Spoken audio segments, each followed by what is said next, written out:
Hello, everyone. Once again, welcome, namaste, and konnichiwa. So today we have with us Dr. Arvind Chinchure, who will be speaking on this very interesting topic of future of innovation. So Dr. Arvind Chinchure completed his PhD in physics and has experience spending 25 years in R&D, innovation, intellectual property. He is currently CEO, the founder and CEO of QLib Academy, which is focused on creating 21st century professionals and leaders in the area of Industry 4.0 and innovation. He has developed and driven programs to tap new growth opportunities through innovation, investments, joint venture, partnerships, to succeed in new and prevalent markets. Dr. Arvind has worked previously in academic and industrial research organizations, including Tata Institute of Fundamental Research, Kamerlingh Honest Laboratory, Leiden, Netherlands, General Electric Global Research, Honeywell Technology Solutions, Bangalore, Reliance Innovation Leadership Center, Pune. He served as a chair professor of innovation and entrepreneurship at the Symbiosis International University. He is credited with designing and implementing India's first two-year MBA course on innovation and entrepreneurship at Symbiosis Institute of Business Management, Pune.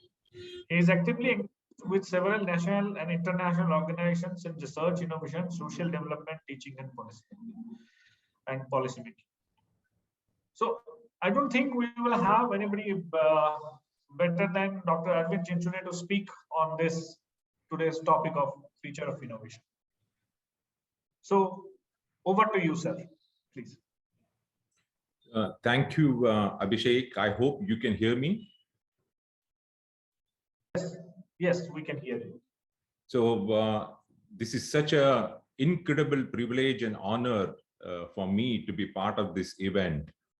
It's a very special event. It's an event, to celebrate our partnership and collaboration with Japan, and also strengthen the partnership between two beautiful countries, India and Japan. So I need to thank Abhishek, you for leading, this Indo Japan Business Council, Siddharth, and everyone who is making this event a great success, because I have seen the remarks of Consulate General of Japan, and we have started so well in this celebration of Indo-Japan relationship.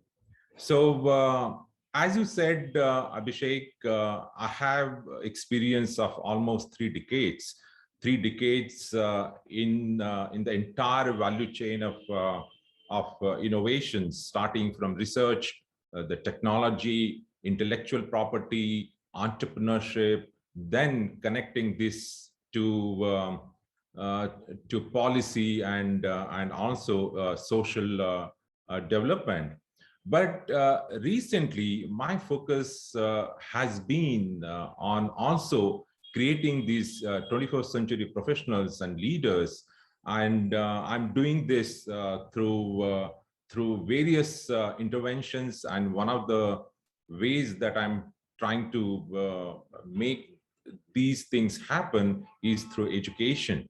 And of course, I have a startup, QLib Academy, which is focused on creating 21st century organizations and professionals by a variety of means. And this particular talk, Abhishek, is going to be based on my own experience. And I was just, as a curious, I was yesterday trying to search about what kind of a literature exists on future of innovation. And when I Googled it, and I interestingly, it was a big surprise for me that there is not much being discussed, being shared and reported on the future of innovation. What is being what you will see on the internet is about which sectors innovations are going to happen, which technologies are going to enable the innovation, but no one is talking about where the innovation is heading and where are the potential opportunities for all of us to succeed and sustain if we are in running the organization. So, so let me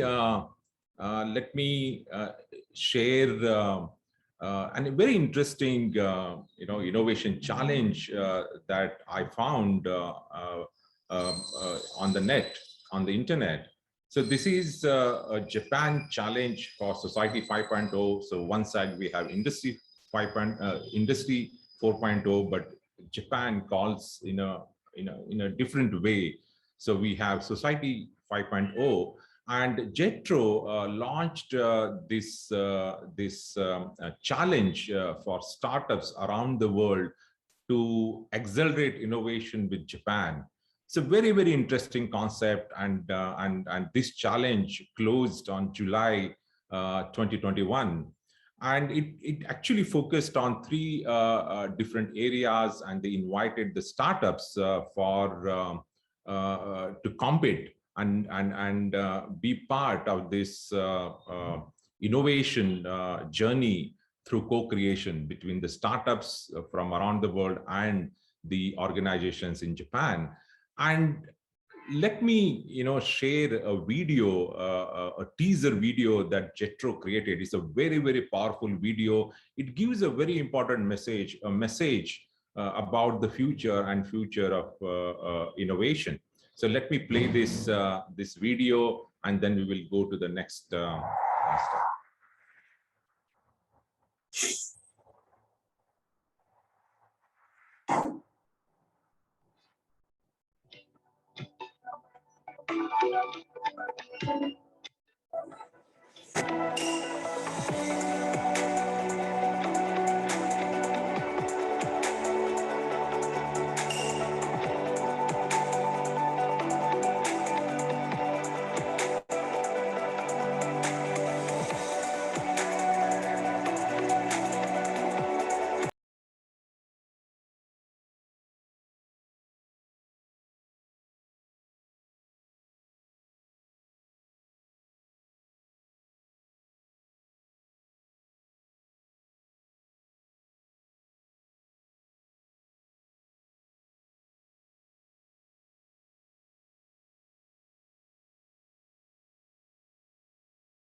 So Abhishek, you can see that a country like Japan, which I believe has been an invention engine for the last, say, 50, 60 years, and has an example to the world about how to innovate, and their series of first to the world innovation. Now, Japan is like any other country facing its set of challenges, and they need a solution, and these solutions will come through co-creation. It's a very, very interesting to see that how Japan is planning for its future through innovation. So what I'm trying to do in the next, say, 45 minutes or so is share, what are those, big trends that are impacting innovation. It's very important to see that the world is changing very, very fast, and we are living in a very, very different world. And in this world, is changing the way we innovate. So let's look at some of the key trends which are impacting innovation. Then I will go into what has been the past approach to innovation, what has been the present, present models and frameworks for doing innovation, and then I will have my own thoughts about the future of innovation, and where are the opportunities for all of us, whether we are individuals, whether we are startups, or whether we are large organizations. And then I will conclude with what could be the potential opportunities for Japan and India to collaborate and partner so that we succeed in the future. And then, of course, we will have Q&A. So let me share my thoughts and insights about the big trends, the big recent trends that I have been experiencing, and all of us have experienced or experiencing today. So we were living in an old world which was predominantly very linear. Our world was changing linearly, step by step, and our rate of learning as humans was also changing linearly. But in the recent past, the world is changing exponentially, but unfortunately, as humans, we are not able to cope up with the kind of changes that we see and we experience today. So therefore, what is happening is that there is a tension between the way world is changing exponentially and the way as humans we are trying to cope up with that change. And why this is very important, Abhishek, is that if I look at one dimension of that change, of course, the change is happening in many areas and many dimensions. But let's look at technology.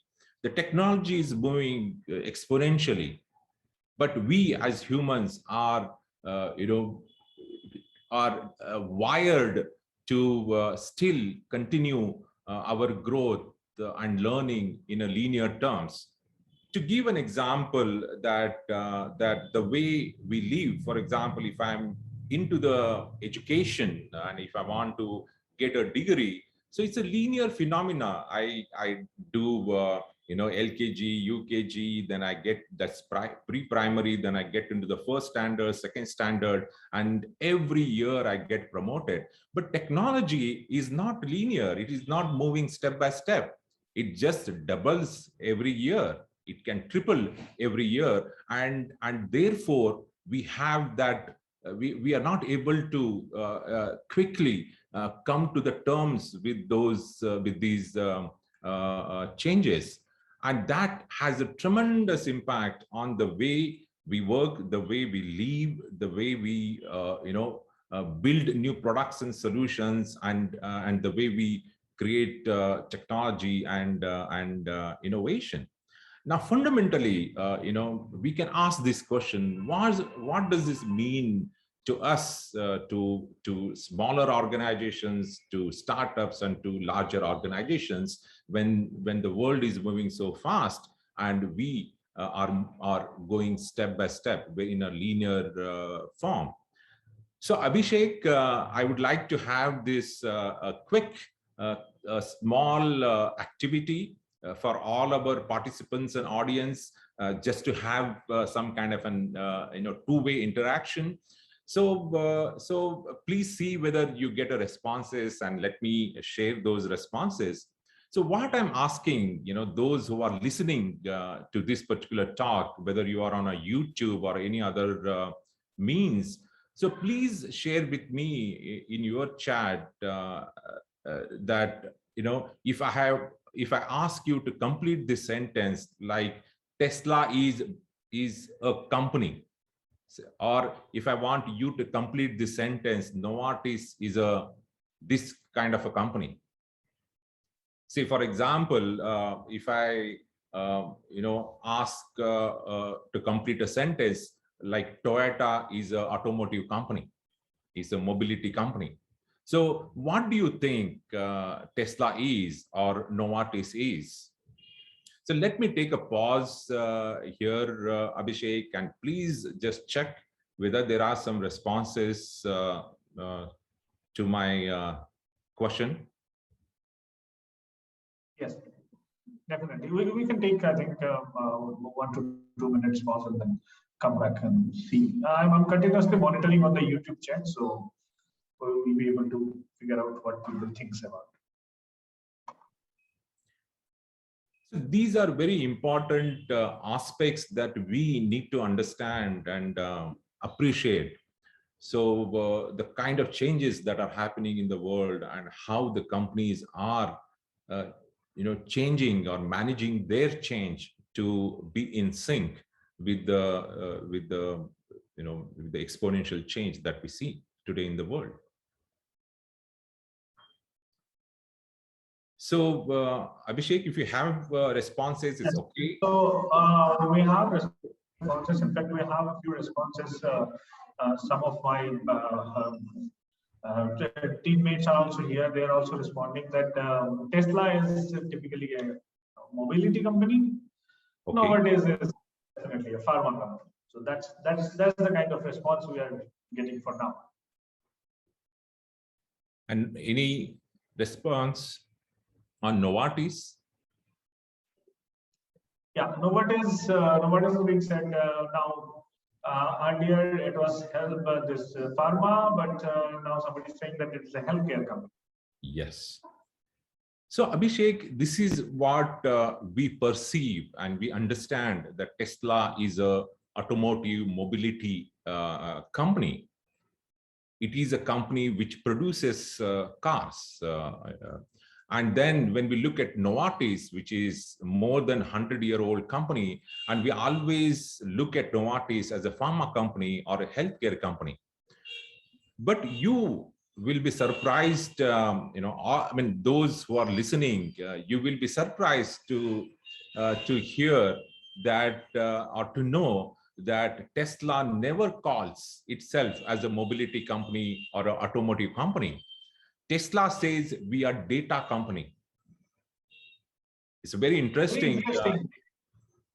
Yeah, exactly. I never realized that this could be termed as a data company. I was also thinking that this is a mobility company. So now Tesla, when it says data company, now it extended and it keeps saying that we are AI company. And then in the recent past, Abhishek, now Tesla says we are robotics company. So nowhere Tesla ever believed that they are building a car, a mobility or a vehicle, but they said that we are a company which is focused on data. We are focused, or we are a company of AI. We are a company of robotics.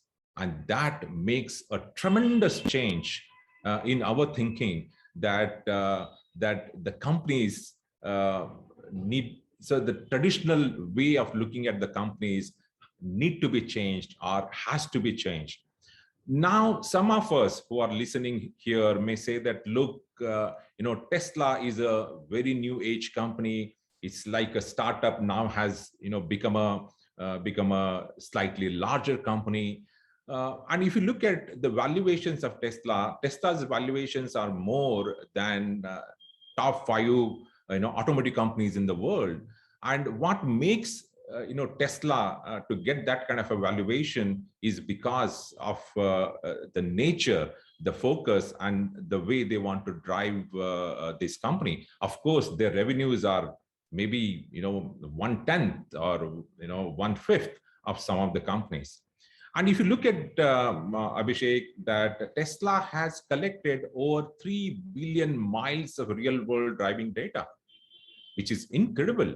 And therefore, now they are one of the leaders in terms of autonomous vehicles, and that is going to be the future. So now the question that I was trying to bring in is, some of you may say that, okay, Tesla is a startup, is a new age company, but what about the traditional companies? What about the companies which are century-old companies? And Japan traditionally has been has companies, or it is a country where companies survive for centuries and centuries. Now, what about that? Are they changing? Are they making any change in their approach to succeed and sustain in the future? Look at Novartis. It's a Switzerland, Swiss, we used to call pharma company, says that we are not pharma company, we are not healthcare company, and we are becoming a data science company. So it is not just a young, new age startup is saying that we are not automotive company, but we are data company. But here is a very, very traditional old company which says that we are data science company. And now they're applying data science for creating new molecules, new drug discovery, and so on. But everything boils down to their ability to capture the data and use the data for their company. And that's the shift that we are seeing today. Now, the next question that we all of us can ask is, what makes Novartis a very, very traditional pharma company to become a data and AI company? So this is a natural extension of our thinking. So why this kind of a dramatic shift that is happening today? It is because that the technology is converging. See, earlier, most of these technologies were being used in isolation.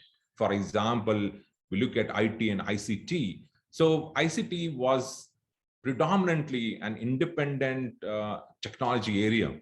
But if I look at operational technology, and operation technology was functioning as another discrete and independent technology.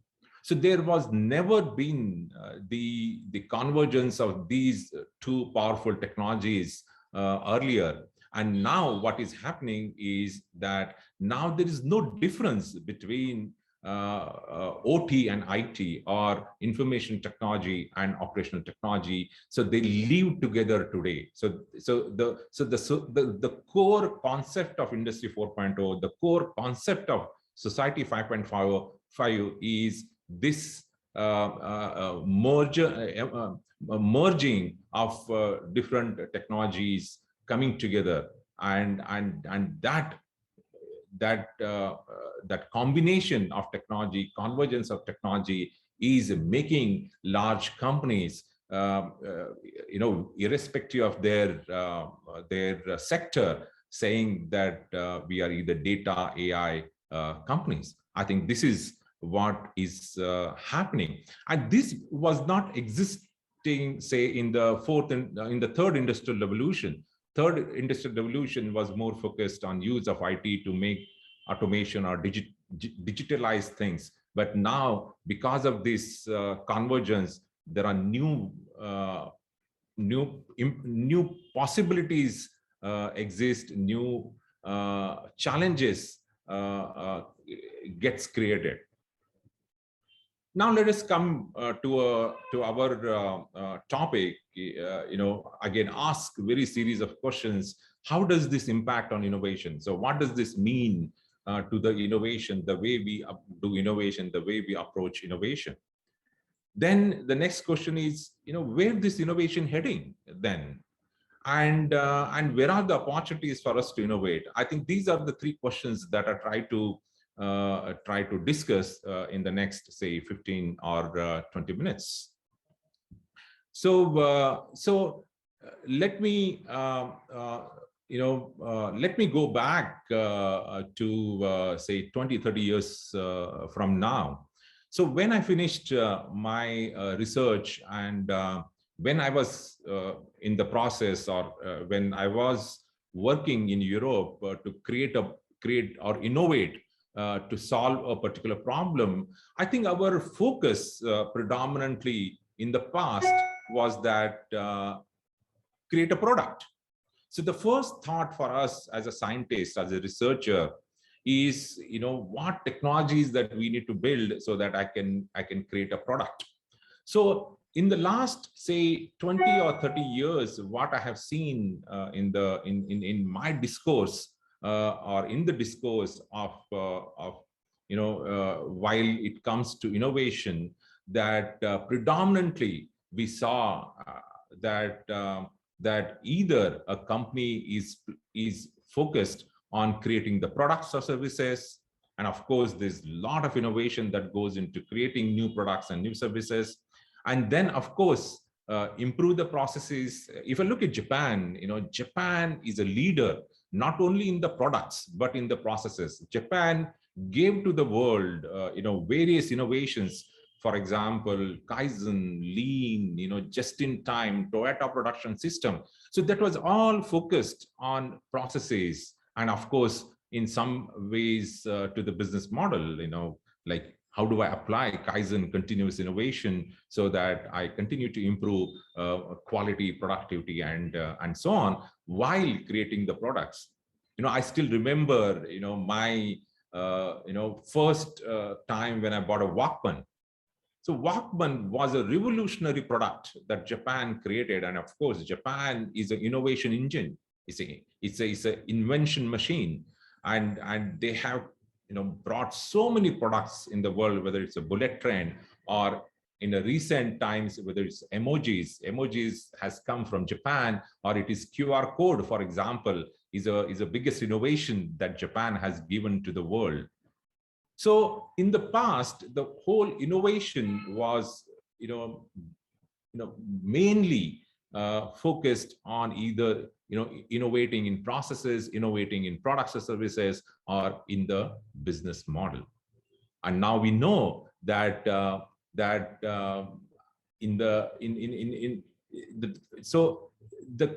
whole belief within the organization was that if I make a product, and if I innovate a new product, then I can sustain for decades. For example, Walkman succeeded, to lead in the market for decades, but things changed. Walkman has to get out of us, or get out of the business, or today we don't have the Walkmans. So what happened? What happened to Walkman get out of the business, or that business of a Sony could not innovate and further after making this revolutionary Walkman product. So why did iPod became a next revolutionary product, and what makes iPod so special that when we compare with all the new versions of a Walkman that Sony was being producing here? So what happened? In a very recent or say last 10, 15 years or 20 years, what I'm seeing is that and this is the biggest discovery that Dublin Consulting brought out. Of course, there are other similar models from MIT and other organizations about innovation, approach to innovation, going beyond the processes and products and business model. So what was biggest discovery of this 10 types of innovation? It's a book that was written by Larry Keeley, and what he looked at all the successful products and solutions, and he was asking question, what makes this product or this solution succeed? And then he discovered that one can innovate beyond these products, processes, and business model. So he says that organizations and companies and corporations need to innovate more than these three distinct types of innovation. So what he brought out is that one can innovate in the backend, that is business model, network, and enabling processes and core processes of the organization. Then one can innovate in terms of product and product platforms, and then something which is towards the front end to customers, and there one can innovate in the way we offer services, the way we innovate in creating these channel partners, the way we innovate in brand and customer experience.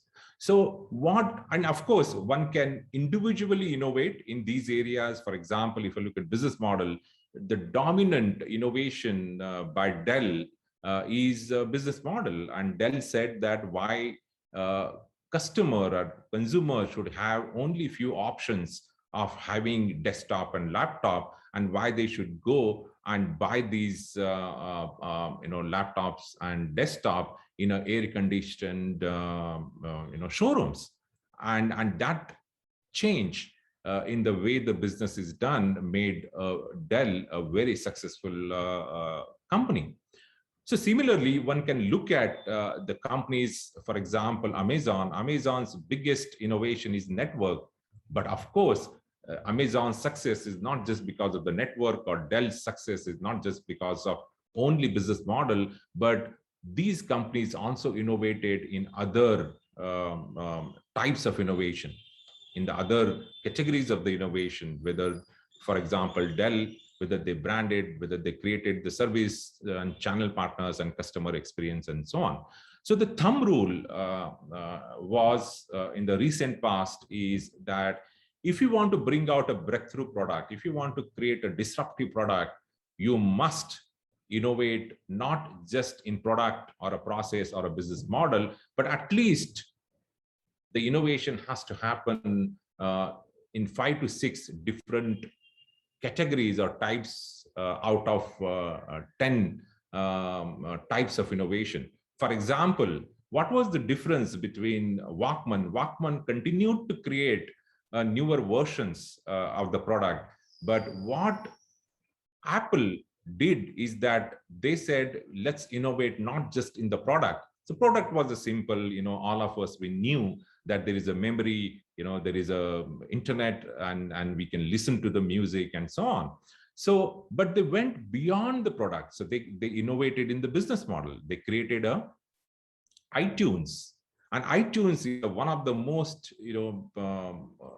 innovative business models that made iPod successful. And one of the core innovation was that I need not buy the entire album or entire CD. I can just pay 99 cents and listen to the music that I want. And then, of course, to make iTunes happen, they had to network, partner with every music producer, which was not easy. And of course, they had to, Apple is known for their brand, customer experience, and channel partners and all these things. So basically, the success of iPod is the way Apple innovated in 8 different, types, and that changed the future, the Apple's journey, a new journey, and becoming a very, very successful, trillion or $2 trillion company, and it continues to grow today. If you look at India, so and I have to take one example of Indian innovation, but I have lots and lots of innovation that I have looked at and have studied. Let's look at Jio. Now, Jio disrupted the market, and it's one of the fastest. It grew very, very fast. It's one of the most innovative, companies. And what made Jio succeed and lead is because they innovated in all these 10 types of innovation. And if you look at, all the viewers who are, or listeners, if you want to do a test, please look at all the innovations that Jio has done in these 10 times. The entire combination of innovation at all these 10 different types made Jio where it is today. And therefore, even in COVID times, they could raise $20 billion. Why companies around the world want to invest in Jio? It is not just because they are the mobile telephone services company. So they have products, they have services, they're building a platform, not just the one product, and many more things that are the way they registered their subscribers using Aadhaar and activating their services in just in minutes, and that makes Jio a very successful company. So that is what is happening today, or that is what was happening in recent past, and also and some of the companies were actually leading because they went beyond innovating just processes or products or services. They looked at the entire, these 10 different types, and they started innovating in, at least the thumb rule was that if you want to successfully create a product, innovate at least in 5 or 6 different types of innovation. So that's, now the question is about the future of innovation. So where is innovation heading, and where we need to look at the opportunities for innovation. So what I'm seeing today, it is because of Society 5.0 or because of the Industry 4.0, the entire innovation game is shifting to entirely different direction, and therefore you see that Novartis is moving towards data AI company, is because we are in a 4th industrial revolution, or for that matter, one can build a successful automotive company in Silicon Valley like Tesla, because they changed, they went beyond, or they're going beyond these 10 types of innovation. And this is where we as individuals and professionals and companies need to look at. So the first shift that I'm seeing today is that innovation again has moved way beyond products. So let's assume that I'm sorry, I have not acknowledged this is a paper from HBR. HBR has given this example where this innovation is heading. So traditionally, if I say that I'm making a product, say I'm again farm equipment manufacturing company. So if I'm making a tractor, now the next thing that is naturally has happened and is happening is how can I make it a smart product? Because most of the products that we see are becoming more and more smarter. Even if I look at our washing machines or our air conditioners, refrigerators, and so on. So the shift is that, okay, if I have a product, can I make it a smarter product? But the next thing is customers saying that, look, I mean, smart product is good, but I have other products.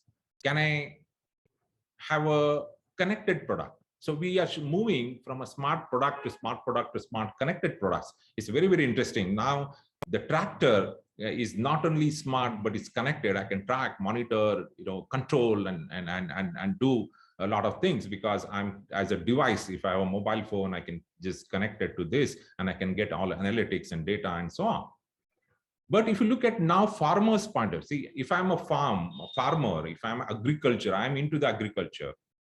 And what I'm looking at is not just a smart connected product, but I'm looking at a product system. So someone, a farmer is saying that, look, I have several farm equipments, not just the tractor, but I have planters, I have tillers, I have harvesters, and so on. What I need, the kind of a solution I need is I need a system of farm equipment. So therefore, what you see the shift, right? once some company which is manufacturing, and next day it becomes an IT company, because what the consumer is asking is, the user is asking is, give me a system, give me a platform where I can manage all my farm equipments. But it doesn't stop there. Very interestingly, now if I look at from a user perspective, in this case, farmer or agriculture owner, a farm owner, is saying that I need to go beyond farm equipment. I need the entire farm management system. And in that, one system, one platform is farm equipment system. Very interesting. Look at how the shift is happening from a product to smart product to connected product to product system to system of system. So I think this is where we need to look at. And if you look at the success of Amazon, again, it's a phenomenal innovation case study. The success of Amazon is because Amazon was able to create this platform or system of systems, not just the platform. I think this is where the biggest shift, the future of innovation is going to happen. So companies need to look at not just the product, but system, but go beyond products and system to system of system. And there is a tremendous potential, tremendous opportunity for us to innovate in this changing times. So this is the shift that I see, and this is possible just because that we are living in the fourth industrial revolution. The second trend that I see about the future of innovation is about mass customization or personalization. So this is the concept actually, Professor C.K. Prahlad wrote in 2008 in his book. He said that n is equal to 1. He gave a simple equation, n is equal to 1 and r is equal to g. What it means is that I offer my solution to that individual. My solution has to be personalized or individualized, but my resources can come anywhere from global. This was a powerful concept that Professor C.K. Prahlad envisioned in 2008, even before fourth industrial, the concept of fourth industrial industry 4.0 evolved. He was such a visionary. So what does this mean? Where does the personalization is happening? And personalization is happening in every or most of the sectors. And that is the future that I see in coming days. So one of my collaborators and partners, from Germany, they were sharing this, an example of a perfume manufacturing company. And this perfume manufacturer has the ability, in one machine, has the ability to create millions and millions of possibilities. And every day it can produce 36,000 unique perfumes packages every day, and it can ship within 24 hours. What it means that based on my need, I can create the kind of a perfume that I want, and I can order that perfume, and that perfume comes in 24 hours. And if you look at whether it's a footwear, whether it is your apparel, whether it is your car, now car is going to be more and more personalized, and that's the future. That's the second trend that I'm seeing that is happening in the near future. So what I have done is I said I need to capture all the changes that are happening in the world, not just the technology. So technology is disrupting definitely, but there are other areas that are changing very, very fast. And there are a lot of these competing forces, the competing forces between technology, sustainability, all the economic shift that is happening, geopolitical shifts that are happening, and demographic shifts that are happening. I have written about Japan, how Japan's demographics is changing, and how Japan is trying to innovate to deal with the aging population. Geopolitics, post-COVID world has changed. Now our supply chain has to be, China +1 or 1+1 is a thing, and it's the countries are becoming more and more nationalistic and so on, and economic shifts are happening from a developed world to developing world and towards east. And all these five major factors are influencing on the way we run the business, the way we innovate. And therefore, we need an entirely different way to think and design our organizations. So I have given this framework about what kind of organizational design that we need to create so that we can deal with all these competing forces and lead and succeed. And similarly, for making this new organization successful, we need new age leadership. We need to have a leader who not only thinks about the product or a system. We need to go beyond system and become a system of systems thinker. And this is the book which is going to be available and will be launched globally on 16th December. I hope viewers, listeners, all of you would like to look at this book. So I will conclude, where are the potential opportunities between India and Japan. And I was just reading an article yesterday about Japan and how Japan and industry of Japan shifting and changing in the post-COVID world. And one area where Japan is investing heavily is enhancing their productivity because the aging population. So like what McKinsey says, that Japan will need to increase their productivity by 2.5-fold over next decade to maintain the recent or pre-COVID GDP growth rate. Therefore, what I see, what JETRO is doing, offering this challenge to the world and deal and find solutions to the Japan. To continue to become a more growing and sustained, achieve sustained growth. So India has strengths, and India has lots and lots of challenges, and it lacks a lot of things, whether it's infrastructure, what our Consulate General was talking about how Japan is contributing to India's building infrastructure and many areas. But where I see a biggest opportunity is that Japan is advanced in terms of innovation, particularly in the area of technology, for example, whether it's robotics and many other equipments and other areas. Whereas if I look at India, India's strength predominantly is in the IT industry and knowledge of IT. Of course, India has to advance its capability and capacity in the ICT, but still I see that India has that knowledge and expertise in IT and has a potential to equip itself to the next level of needs of advanced IT. So, as I was saying, that the world is converging and technologies are converging. Therefore, I would say that Japan and India need to converge and build a partnership based on our strength. What we have is people and certain leadership in technology.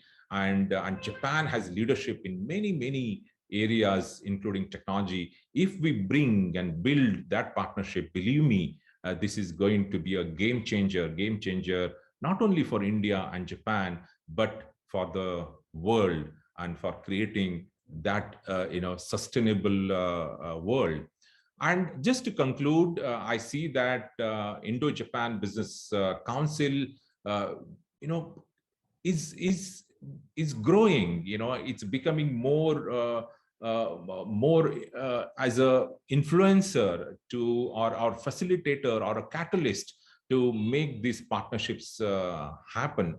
So what I believe, and very strongly I believe, that in the future, in the next decade or so, IJBC will be play a very critical, pivotal role in building the future partnership between India and Japan. And I'm willing to offer, my, I volunteer. I would like to volunteer if I can be of any help to make things happen. I know that the intents between two countries, Japan and India, is so genuine. Only thing is we need organizations like Indo Japan Business Council to make things happen. So thank you very much, Abhishek, and all the listeners. I'm happy to take questions, please. Thank you very much, sir, for this wonderful talk. There are a lot of interesting insights. The first thing that I have is an eye opener for me is definitely Tesla and Novartis are data companies and not the traditional, no longer thinking traditional. So that is there. Then you showed us wonderful models that 10 different innovation models, which is very interesting, and then how world is moving towards or embracing towards industry 4.0. So overall, I believe there are a lot of things between both these countries where we can do, and I'm thankful that you were happy to share your expertise to shape up all our collaborations. And going forward, as you have already mentioned, that we will be a catalyst. We also would like to see that a lot of innovative companies, a lot of innovative SMEs from Japan should come to India. Indian SMEs should go to Japan. So all those exchanges we are anticipating in coming years. So once again, thank you very much for your time. So I just wanted to quickly see that if there are questions coming up. And one thing, you already explained, but one question is that there are a lot of demographic dividend, and everybody is talking about the demographic dividend. And if you see, how do you, or what will be your comment on the innovation, Japanese innovation versus Indian innovation? What could be the areas where both can marry? So, what will be your comments on that? So, Abhishek, if I look at a very high level, India's strength is in terms of expertise in the area of information technology, but we are not so strong in terms of manufacturing or automation or creating or building products like robots and very advanced robots and so on. So we don't have that expertise, the level of expertise Japan has. But if I look at Japan, Japan has that level of advanced, knowledge, technology they have, and of course they have a proven track record and also products. So what it requires is how do we bring these two expertise together so that the innovation happens? Because if we bring these two things together, things will multiply, not add. So yes. I would say that how do we create that? Of course, we live in a particular culture. Japan has a different culture, but organization like yours, if we keep learning, how do we work with Japan, and Japan learns how to work with India, and that would be of immense potential. The second area that I see is startup. Our today in the opening remarks, Consulate General said that that India is now third largest ecosystem in startups. And how now our startups and Japanese organization can come together and work together. Of course, I'm sure there are certain programs for such partnership, but we need to see how do we strengthen that partnership.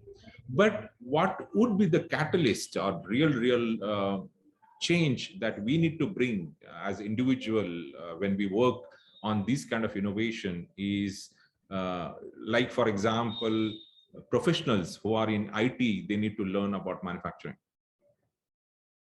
So we cannot create a new solution being in just IT experts. So what I mean was we need to look at manufacturing, and those who are working in a shop floor, those who are experts in manufacturing, they should slowly start learning, at least acquiring enough knowledge on information and communication technology.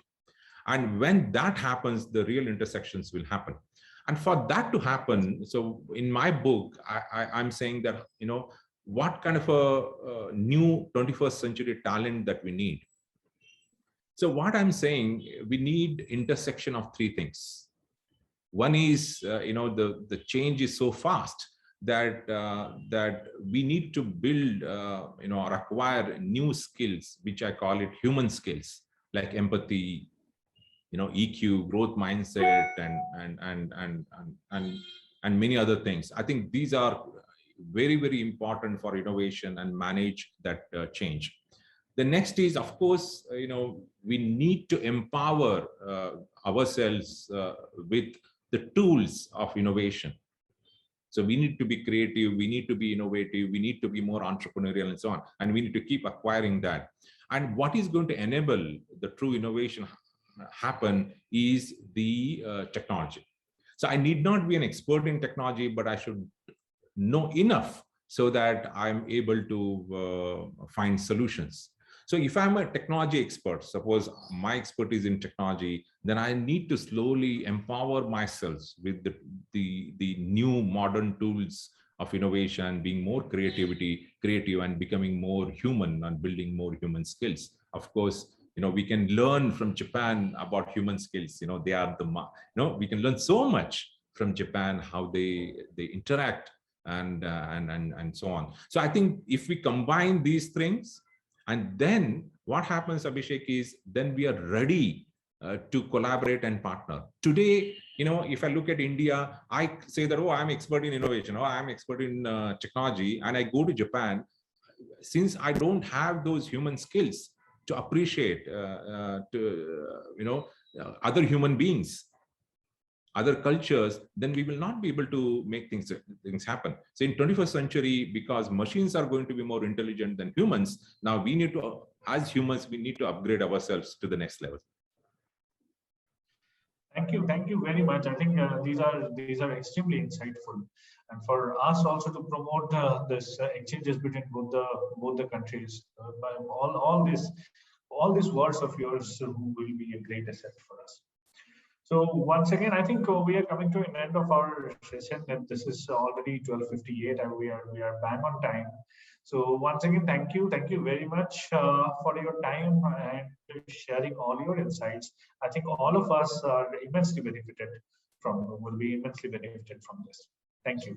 So thank you very much, Abhishek, Siddharth, and the entire team of IGBC. The kind of efforts that you are doing, it's a voluntary efforts. I know that you are not sleeping overnight to make this event happen. I'm sure that the efforts that you are putting in will grow, will exponentially grow, and make an impact, to the people of both India and Japan and the world at large. So thanks, Abhishek.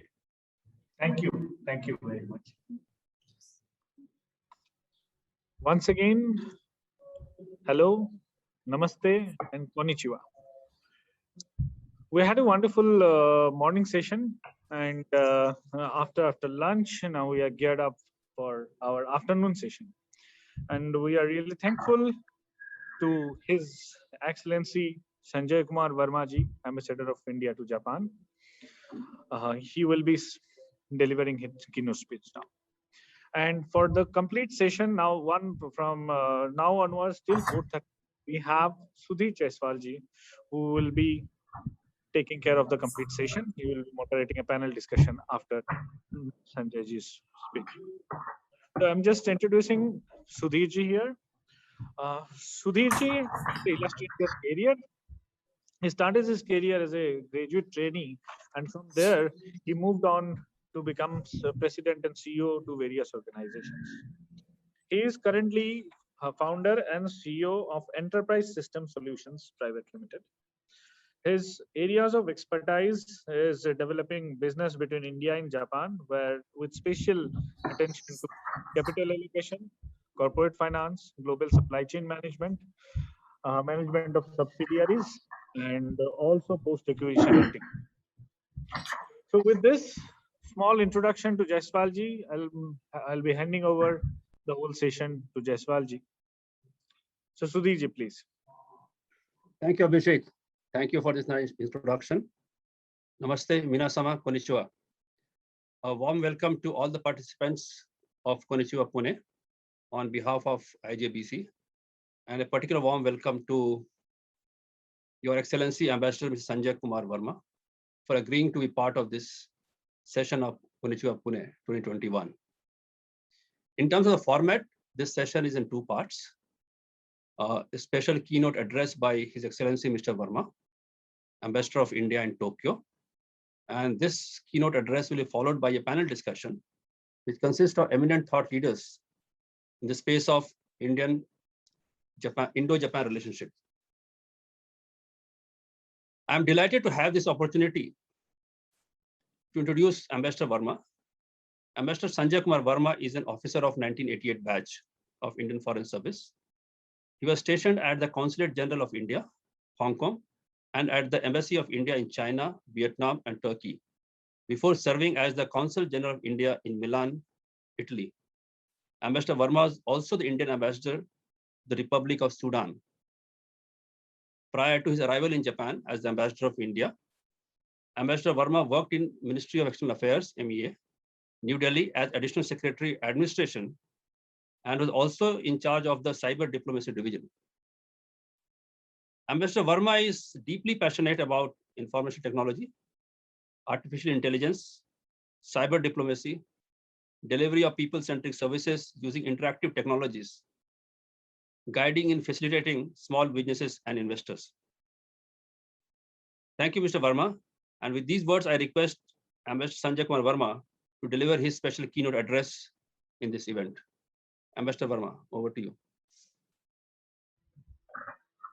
Thank you very much, Jaiswal Saab, for introducing me.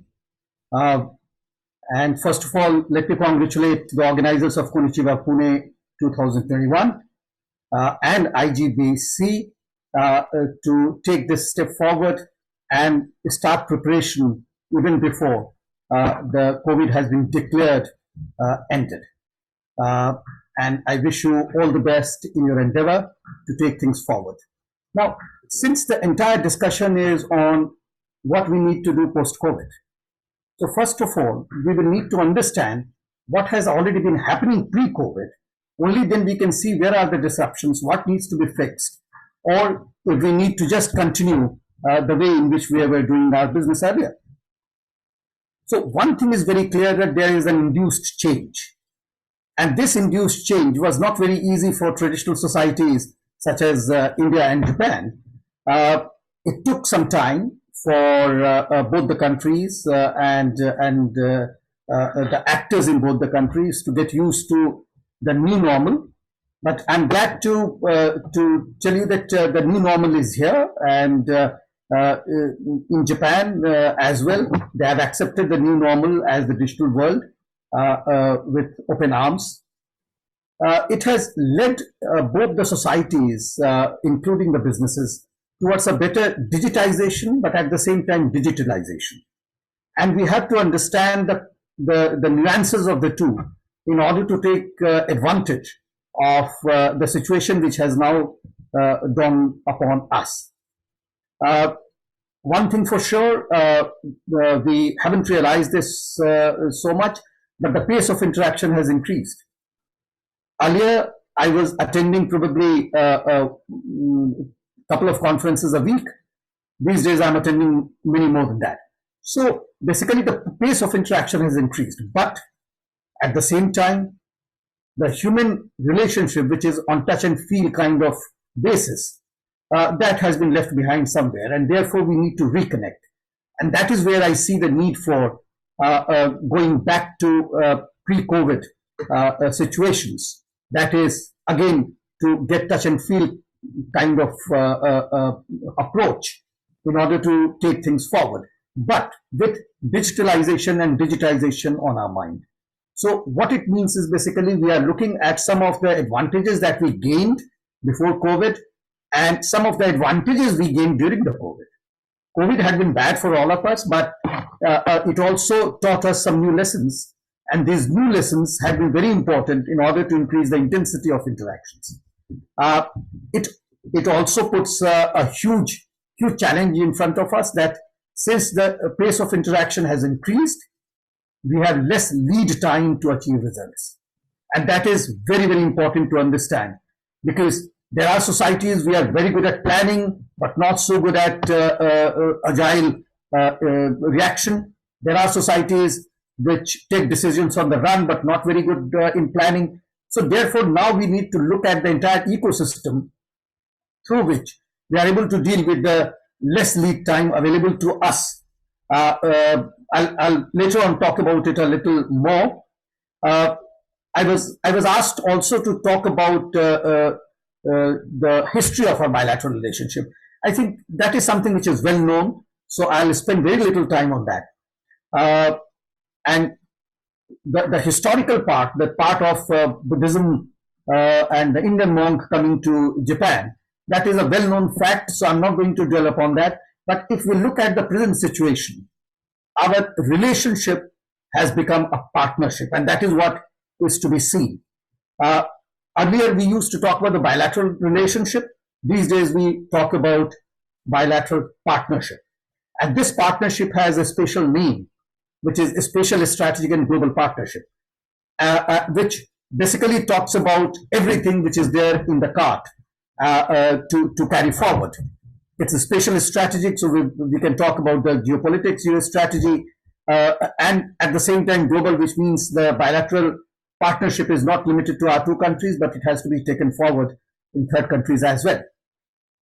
While doing so, we are human beings, and therefore we have a way to jump to the conclusion quickly. We need to grade our ambition. Yes, India and Japan is a wonderful partnership. It's moving forward with a certain pace, but everything will not happen just tomorrow.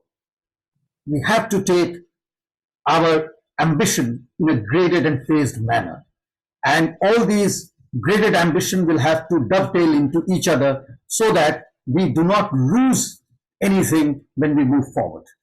Otherwise, what happens in most of the relationships, that when we move forward, we leave behind some of the past achievements. We have to carry those achievements forward, whether it is on the soft power, whether it is on education, whether it is on tourism, skill development, etc.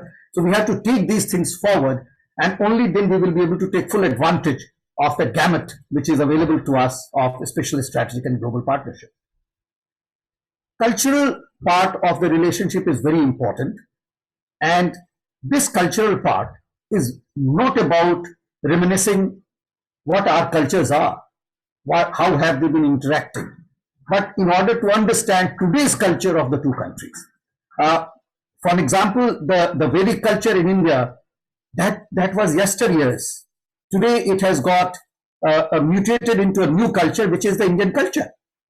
And therefore, all of us need to be mindful of the existing cultural situation in the two countries and launch the cultural dialogue on the basis of our past, but looking at the present situation and finally focusing on the future. So when we talk of culture, we have to be extremely clear on this aspect, that while you make your foundations on the past, understand the present and then focus on the future. When we look at our bilateral partnership, geopolitics is a very important element and factor. But when we look at the geopolitics, we should not try to bind ourselves into compartments. Geopolitics had never been a compartment. It was also according to the time that we are transversing through, and through that time we learn about new elements of the geopolitics and take it forward. Many a times our thought leaders also mix geopolitics with geostrategy. Many times they could be the same, but there could be times when they could be different. And therefore we have to understand that convergence in geopolitics does not necessarily mean 100% convergence in geostrategy as well. That is something which is very important to understand when we talk of Indo-Pacific construct, when we talk of Quad construct, when we talk of JAI, when we talk of IPOI, when we talk of SCRI and similar other architectures which are available to us to collaborate and partner with Japan, including other countries. When we talk of P2P, people-to-people relationships, soft power plays an immensely important role for the kind of cultures that India and Japan have. That also, in a way, softens the fall of a foreign element in the domestic culture. So when we talk of some of the Japanese elements which had never been present in Indian culture or Indian ethos, the promotion of soft power in a way makes the landing softer and therefore more acceptable to the people in India. And same is the situation with India.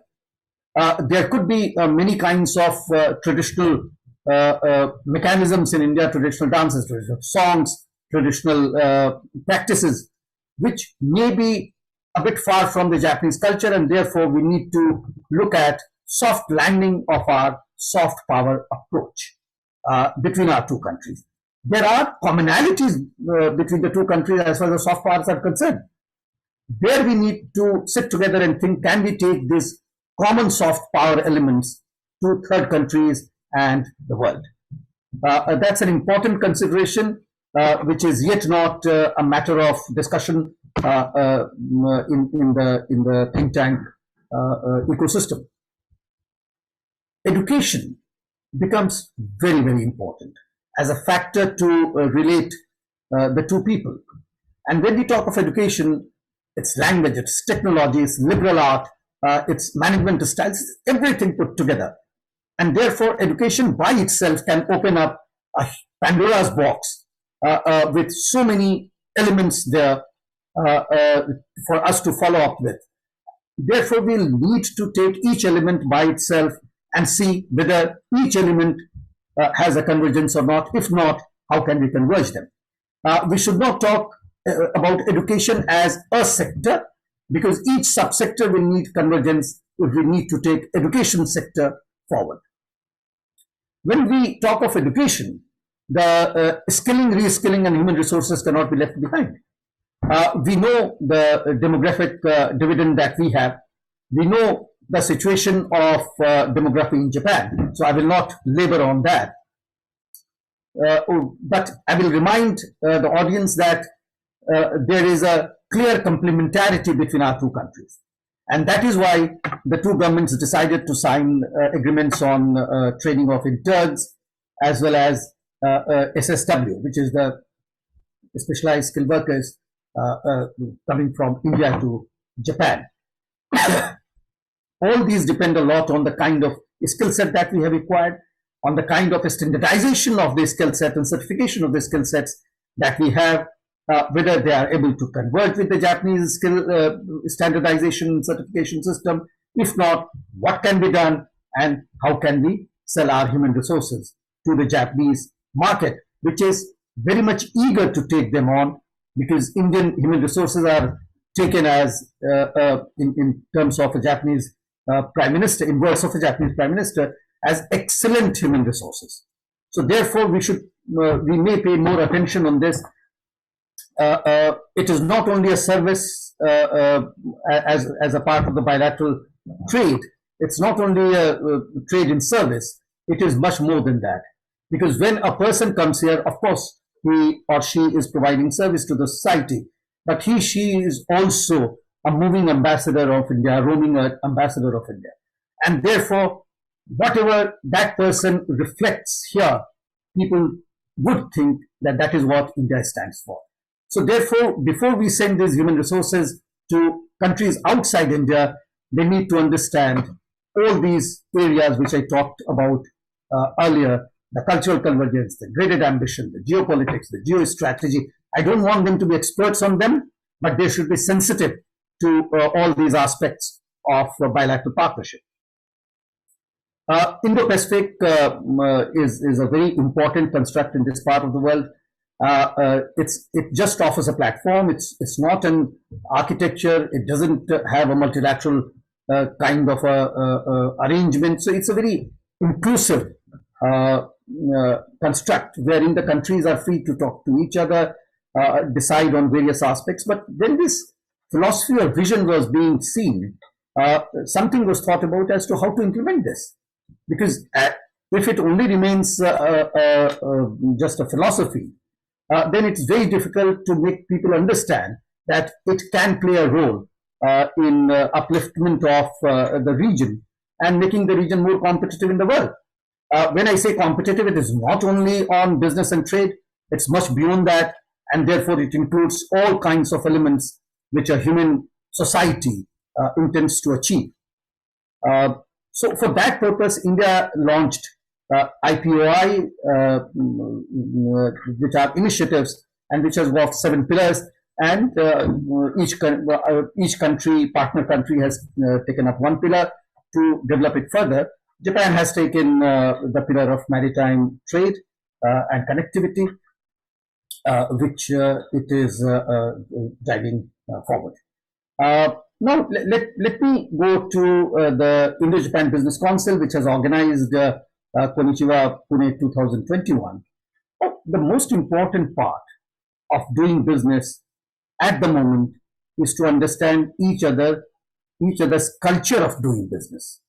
So earlier I largely talked about the culture per se, but even the culture of doing business in the two countries are different. So how do we converge them? How do we bring them on the same platform? How do we bring them on the same table so that they are able to understand each other's culture of doing business and at the same time learn to tolerate each other's culture of doing business? I always say that, between two great civilizations, one civilization cannot tell the other civilization to change the ways in which it becomes one-to-one mapping on the earlier civilization. It's extremely difficult.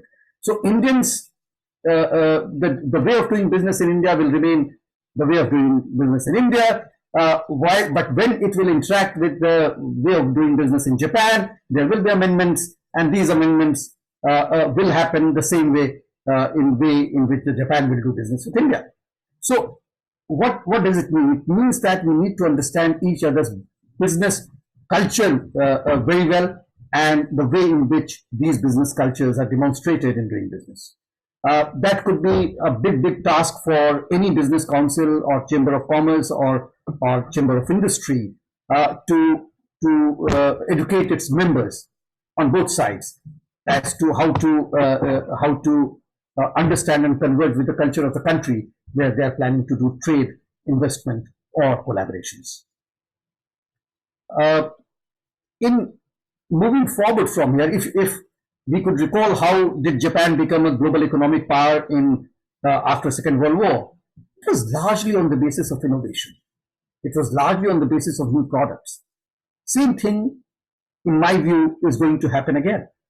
There is no world war, but the same thing is going to happen because the world has become much more equitable as compared to what it was 70 years back. And therefore, what I would suggest is that the keyword for India-Japan interactions, partnership, should be innovation. And when I talk of innovation, innovation is not only technology. Innovation could also be social sector. Innovation could also be the way in which we amend our approach towards each other. Innovation could also be to devise new business practices when we interact with each other. So innovation is the key. And what is the main element of an innovation? Disruption. So unless there is a disruption, there is no innovation. There will be no innovation taking place. Indian innovation ecosystem is known to be very agile, and I hope that our Japanese friends can take the advantage of a very agile innovation system in India. Some of the innovations will always fall the wayside, but that's the way the innovations are done. And here I'm very glad to tell you that Japan has taken notice of and has invested both the money and management and administration in Indian startup ecosystem, which is supposed to be innovating quite swiftly and innovating solutions which world require. So we have to look at the business practices of being plan-centric to being solution-centric due to disruptions. These two approaches will have to mix together so that we are able to innovate new products and services, not only for two of us, but also to take into the larger global market. So innovation has various steps, and as I see it, it's completely my view that any such chain will involve co-innovation, co-creation, and co-production. What is co-innovation? Co-innovation is when the two societies have similar problems, not the same problems, they meet together, they discuss it, and then they co-innovate a solution. Now that solution has been co-innovated but not tested. So we are not sure whether that solution will work. So therefore, after co-innovating, we need to move to the second stage, which is co-creating. So you create the products and services on the basis of innovation, which both sides had created or thought of together. And this solution is created, piloted in the two societies, and thereafter the feedback taken and goes into the third domain, which is co-production. This is the place where the industry is coming to play. So the first two ones are for the innovation ecosystem to take care of. The last one, where it is to be produced at the industrial level, is where the companies which are masters in manufacturing, they need to come in and then take these things forward. There has to be a realistic approach. The two countries cannot find solutions for everything, and therefore we have to be realistic on our strengths and weaknesses and work on our own SWOT analysis in bilateral partnerships, and of course innovation ecosystem, to take things forward in a more realistic way. We need not duplicate or replicate each solution which other countries are devising. So if we get stuck to devising solutions for 5G technologies which are already available in the world, we are just duplicating the things, wasting our resources and time. So therefore, the two innovation ecosystem needs to look forward.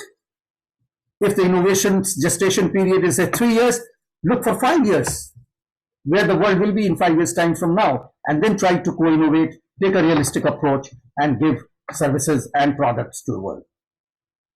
Technology will play a major role in this. Both the countries are very strong in technology.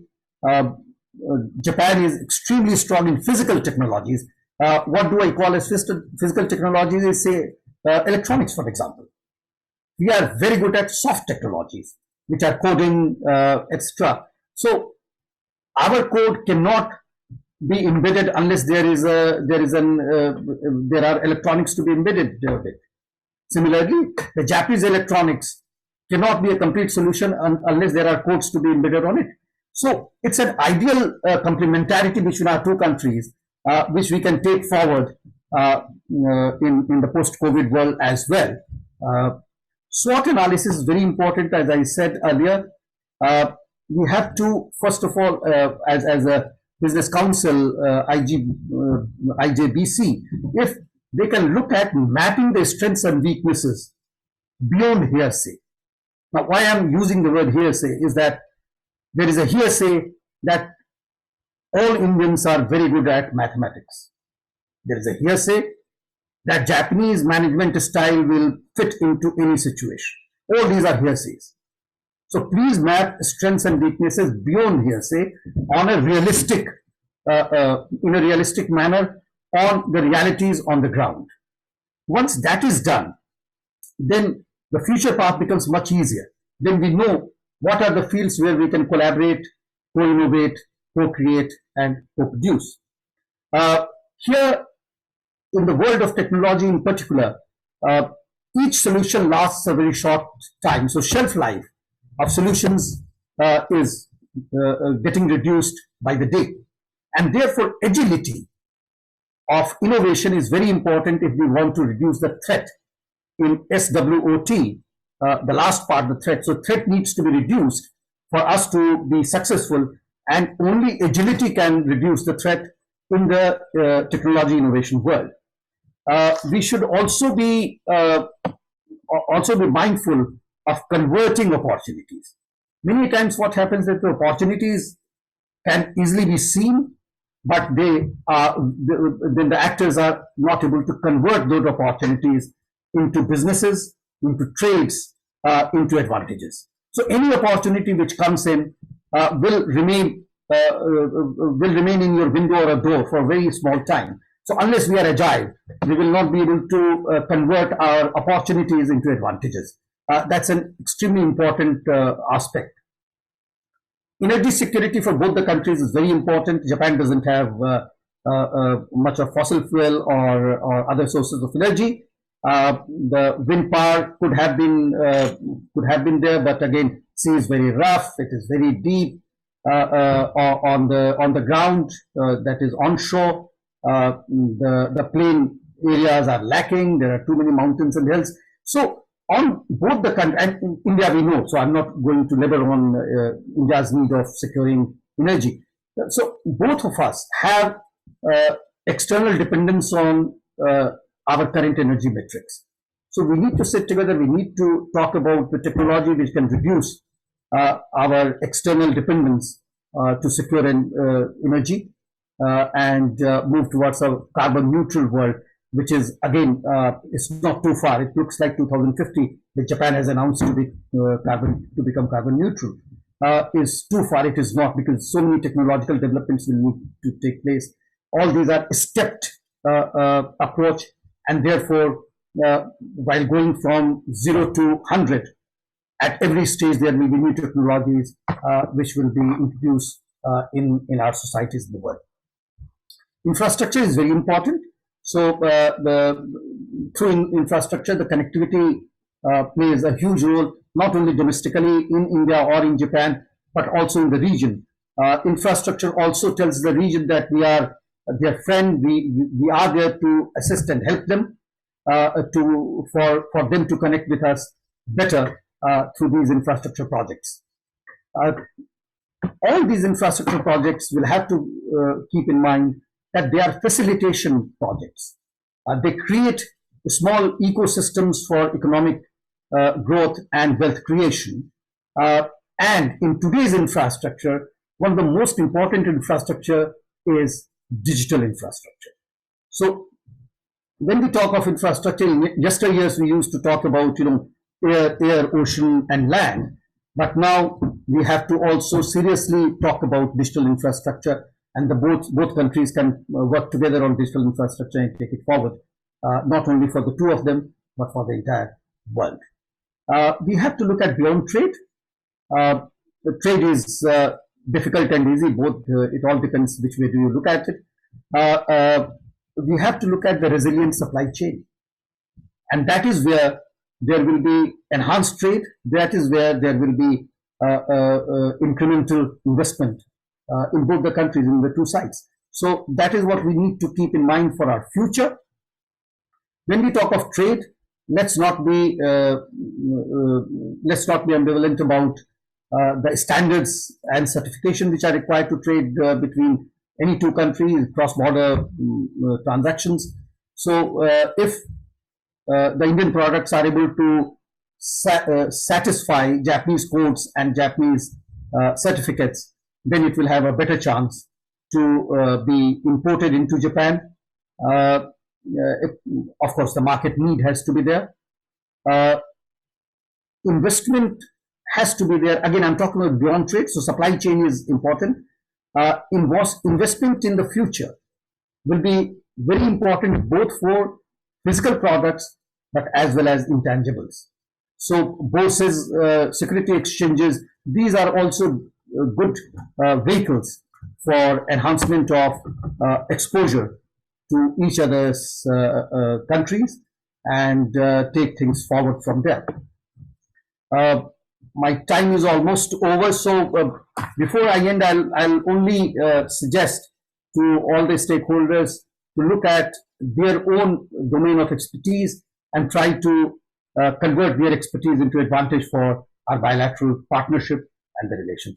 Thank you very much, ladies and gentlemen. Namaskar. Arigato gozaimasu. Your Excellency, Mr. Verma, thank you very much for this special keynote address, quite insightful. And it was a real pleasure to hear your views. And I must tell you, a large part of it was, it was really a music to my ears because I was in Japan for 3 years working for a large Japanese company, office Tokyo and a less developed part of Japan, working under 1,500, working with 1,500 nationals, Japanese nationals. I was only Indian. After listening to you, I think that I wish I had some induction from you. My learning curve would have been shorter. Thank you so much for your speech and keynote address. Thank you very much. I request you to stay in the panel, stay here, because after this we have a panel discussion. And I guess your keynote address already has set the right background and context for the panel discussion. Ladies and gentlemen, in today's panel, our aim is to bring great minds together on India-Japan relationship, which is one of the most strategic partnership which has evolved over time. And there cannot be a better group of people what we have today afternoon. As you say, to have one of them is a privilege, and to have all three of them is extremely fortunate. Our first panel member is Ambassador Sanjay Kumar Verma. You heard him just now. Our second panel member is Professor and former Ambassador Gautam Bambawale. He's here. Welcome, Gautam Bambawale. Thank you. Ambassador Bambawale is an Indian diplomat and has served as the Indian ambassador to China, Pakistan, and Bhutan at the Ministry of External Affairs, and he was Joint Secretary for East Asia from 2009 to 2014. He is currently a Distinguished Professor, Faculty of Humanities and Social Sciences at Symbiosis International University, Pune. Professor Gautam is an adjunct fellow at Institute of Chinese Studies, and he keeps sharing his opinion pieces on various media houses, including Times Group. Welcome, Ambassador Bambawale. Thank you. Thank you very much. Thank you. Our third panel member is Professor Sravani Roy Chaudhary. Professor Sravani Roy Chaudhary, Center Chair and Professor in Japanese Studies in the Center of East Asian Studies at School of International Studies, Jawaharlal Nehru University, Delhi. She is an alumnus of JNU, Jawaharlal Nehru University, and recipient of Japan Foundation Fellowship. And her major area of research is on Japan's economic relation with India focus. She has been a visiting scholar on different programs to Keijai Koho Center, Ministry of Economics and Industry, Japan, Policy Research Institute, Ministry of Finance, Japan, Ari Aibe Kobe University and Nagoya University. This is the area where she goes and talks about her knowledge. She has wide range of publications and national and international journal. Her recent publications are centered on Japan economic relations and Japanese multinationals' experiences in India, their entry strategies, and their survival techniques. Welcome, Professor Sravani Roy Chaudhary. Thank you so much. Thank you so much. With the kind permission of the distinguished panel member, I try to set the context of this panel discussion. To make a beginning, just adding on what you all know and what Ambassador Sanjay Kumar Verma has talked in her keynote address. In 2022, next year, India and Japan will complete 70 years of their diplomatic ties. From a relatively narrow bilateral level, the relationship has transformed into a significant strategic partnership. However, the relationship between India and Japan goes back to the time of Indian monk Bodhisena visiting Todaiji temple in Nara during 8th century. Also in the modern historical times, there had been strong bond and communication among eminent personalities of both the countries, like Swami Vivekananda, Rabindranath Tagore, and Tenshin Okakura. Our leader Subhash Chandra Bose took this relationship to a strategic level which stayed forever. Over the years, the religious, cultural, and philosophical linkages transformed into strong economic and trade relations. Now in the current decade, there is no doubt that India and Japan are natural partners in the strategic and economic space, which is getting institutionalized. That is the most important thing. Some of the established areas are diplomatic, trade, economic, and technical. My question is to start the panel discussion and request all of them to talk about how all of you think and see the contemporary Indo-Japan aspects in different fields. For example, trade and economics, energy security, infrastructure development, and how it is mutually beneficial. I request Ambassador Verma to go first, and then request Ambassador Gautam and subsequently Professor Sarbani Roy Chaudhary. Ambassador Verma, your views on this. Sorry, yes, I was on mute. Thank you. All these sectors which you mentioned are extremely important, not only from the bilateral perspective, but also from the global perspective, because both India and Japan are global players, and therefore whatever they do together or whatever they do individually will have an implication for the region and the world. As far as the trade is concerned, the main issue in the trade at the moment, which we need to take forward, is the certification and standardization, according to the need of the country concerned. So if we want to export beyond our conservative figures that we have today to Japan, we need to follow the practices in Japan. I always say that if my buyer wants a red shirt and if I go with a white shirt, I will not be able to sell it. Or if I'm able to sell it, it will take me years to convince him that white is better than red. So therefore, we need to keep this in mind. Since I have spoken on all other aspects which you just asked during my address earlier, so I'll just keep quiet on them, and I would love to hear views from other panelists on these things. And if there is a need, I can come at the end. Thank you. Thank you. Mr. Bambawale. Yeah, thank you so much, Mr. Jaiswal. And of course, I would like to extend my greetings to my co-panelists, Ambassador Verma from Tokyo, of course, and Professor Shrabni Roy Chaudhary from Delhi, both of whom are Japan experts. I don't think I know as much about Japan as they do, but let me give you my take for whatever it's worth. You know, as we all know, in the 70s, 80s, and perhaps even in the 90s, the India-Japan relationship was vastly different from what it is today. And it began to change in the year 2007, when the then Prime Minister of Japan, Mr. Shinzo Abe, made a visit to India, made a landmark visit to India, and he delivered a very famous speech at the Indian Parliament, which was, the title of the speech was The Confluence of the Two Seas. And that was the period, that was the time, that was the speech from which the relationship between our two countries started really changing and moving and fast forwarding. So I think that it was since then and right till today, 2021, when India and Japan now look at each other as very strong partners in the political, military fields. We have a very strong strategic partnership. And of course, as all your listeners, all your participants know, that we are today members of the Quad, a group of 4 countries comprising Japan, India, Australia, and the United States. So from a strategic perspective, of course, the relationship has undergone a sea change. We have also benefited from this and in an economic aspect, in an economic perspective, because over the years, India has become the largest recipient of Japanese ODA. You have huge projects which are being undertaken by the Japanese government and companies here in India. The Delhi-Mumbai Industrial Corridor is just one example. The Western Dedicated Freight Corridor is another example. The high-speed railway between Ahmedabad and Mumbai is a third example. But I think where we still need to do much more, Mr. Jaiswal, and I'll bring my remarks to an end with that, is, you know, on this very strong partnership between the two governments, we need to add much more meat in terms of the people-to-people interaction.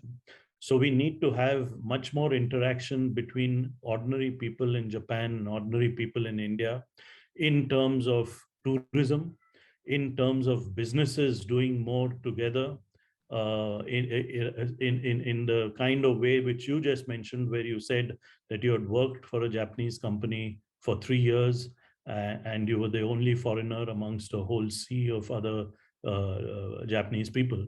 So I think that is where we need to add more, more bulk to the relationship in terms of trade, tourism, investment, of course, from Japanese companies in India, Indian companies in Japan, and in the cultural sphere also. And therefore, I think a program like this over the next 2 days, Konnichiwa Pune, is something which is very welcome. And I congratulate all of you for having organized it. I'll stop there and hand the floor back to you. Thank you, Ambassador Bambawale. This people-to-people connection is quite critical, and we'll come back to it in a while. But before we go in that category, I request Professor Roy Chaudhary to give her views on this. Thank you, Mr. Jaiswal. First of all, congratulations to Konnichiwa Pune for this kind of an attempt in a COVID situation. And I hope sometime in future we can have it as an offline event also. And I'm, of course, extremely happy to be with such an esteemed panelist. And in spite of Professor, I call him Ambassador Bambawale, Professor Bambawale, saying that he's not so good with what he needs to say, but I think he's more or less taken whatever I needed to say, so I had to restructure what I want to say out here. As it starts off, definitely, in the 90s, one wouldn't have even envisaged the kind of relationship that India-Japan has today. Geopolitics has been one of the key reasons why Indo-Japan relationships have moved in the direction that it has. And it's very, very fortunate that for India that we have been able to synergize our strengths with that of Japan's to be able to today provide a kind of a bilateral relations, which also sort of becomes the core of other architectures that has come over in this Indo-Pacific zone, whether it is Quad or whether it is maritime security alternatives that have emerged.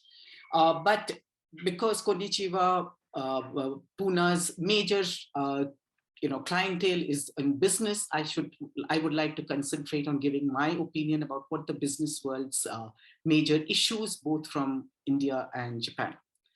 If you look at the macro data, whether it is trade or investments, while we feel very happy the way India-Japan's trade and investments have grown over, especially if you look at 2011 when we've had the CEPA, that is Comparative Economic Partnership Agreement till date.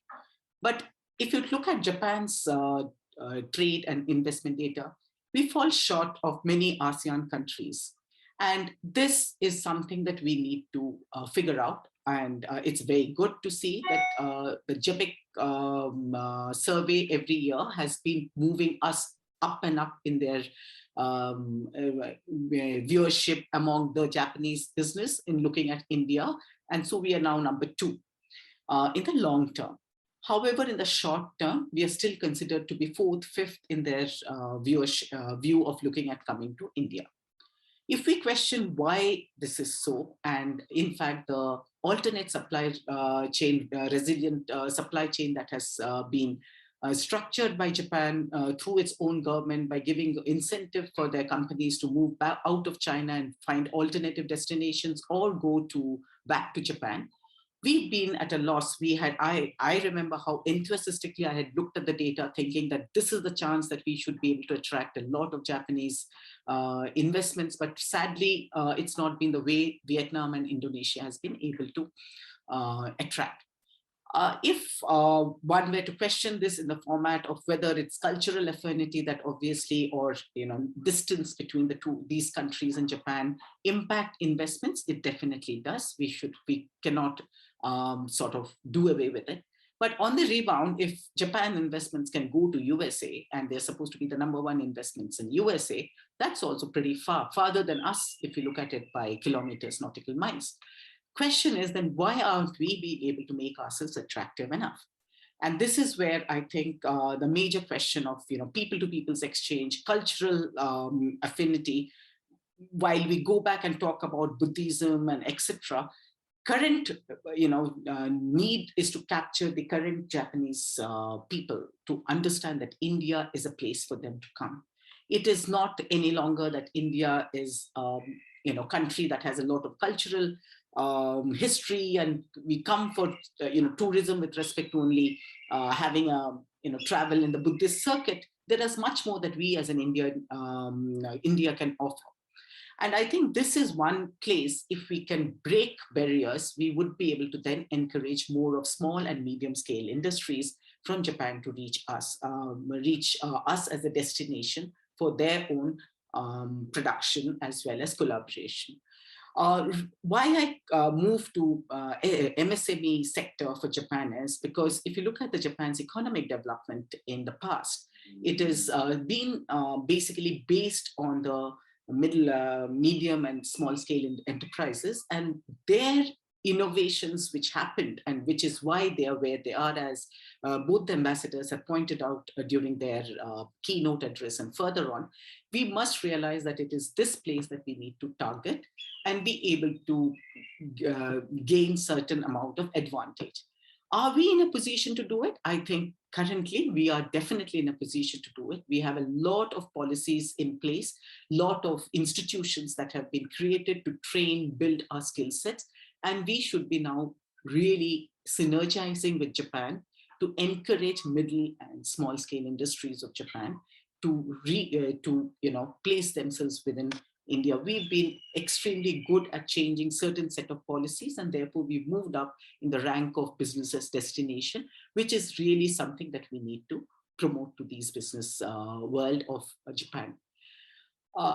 On the rebound, if you look at even Indian investments and Indian takes in with respect to Japan, we also have not been very forthcoming in exploring Japan as a market, whether it is to do with IT sector, whether it is to do with AI sector, or it is to do with bottom end manufacturing sectors. But of course, Japan being a high cost economy, many of these will not work, but many of services sector can definitely be a way of finding footing in Japan. And I think this is one place that we can also concentrate.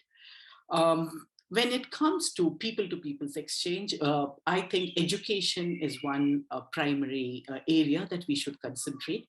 While people talk about people's exchange at the higher education level, I think grooming the younger generation at the school level is rather more important.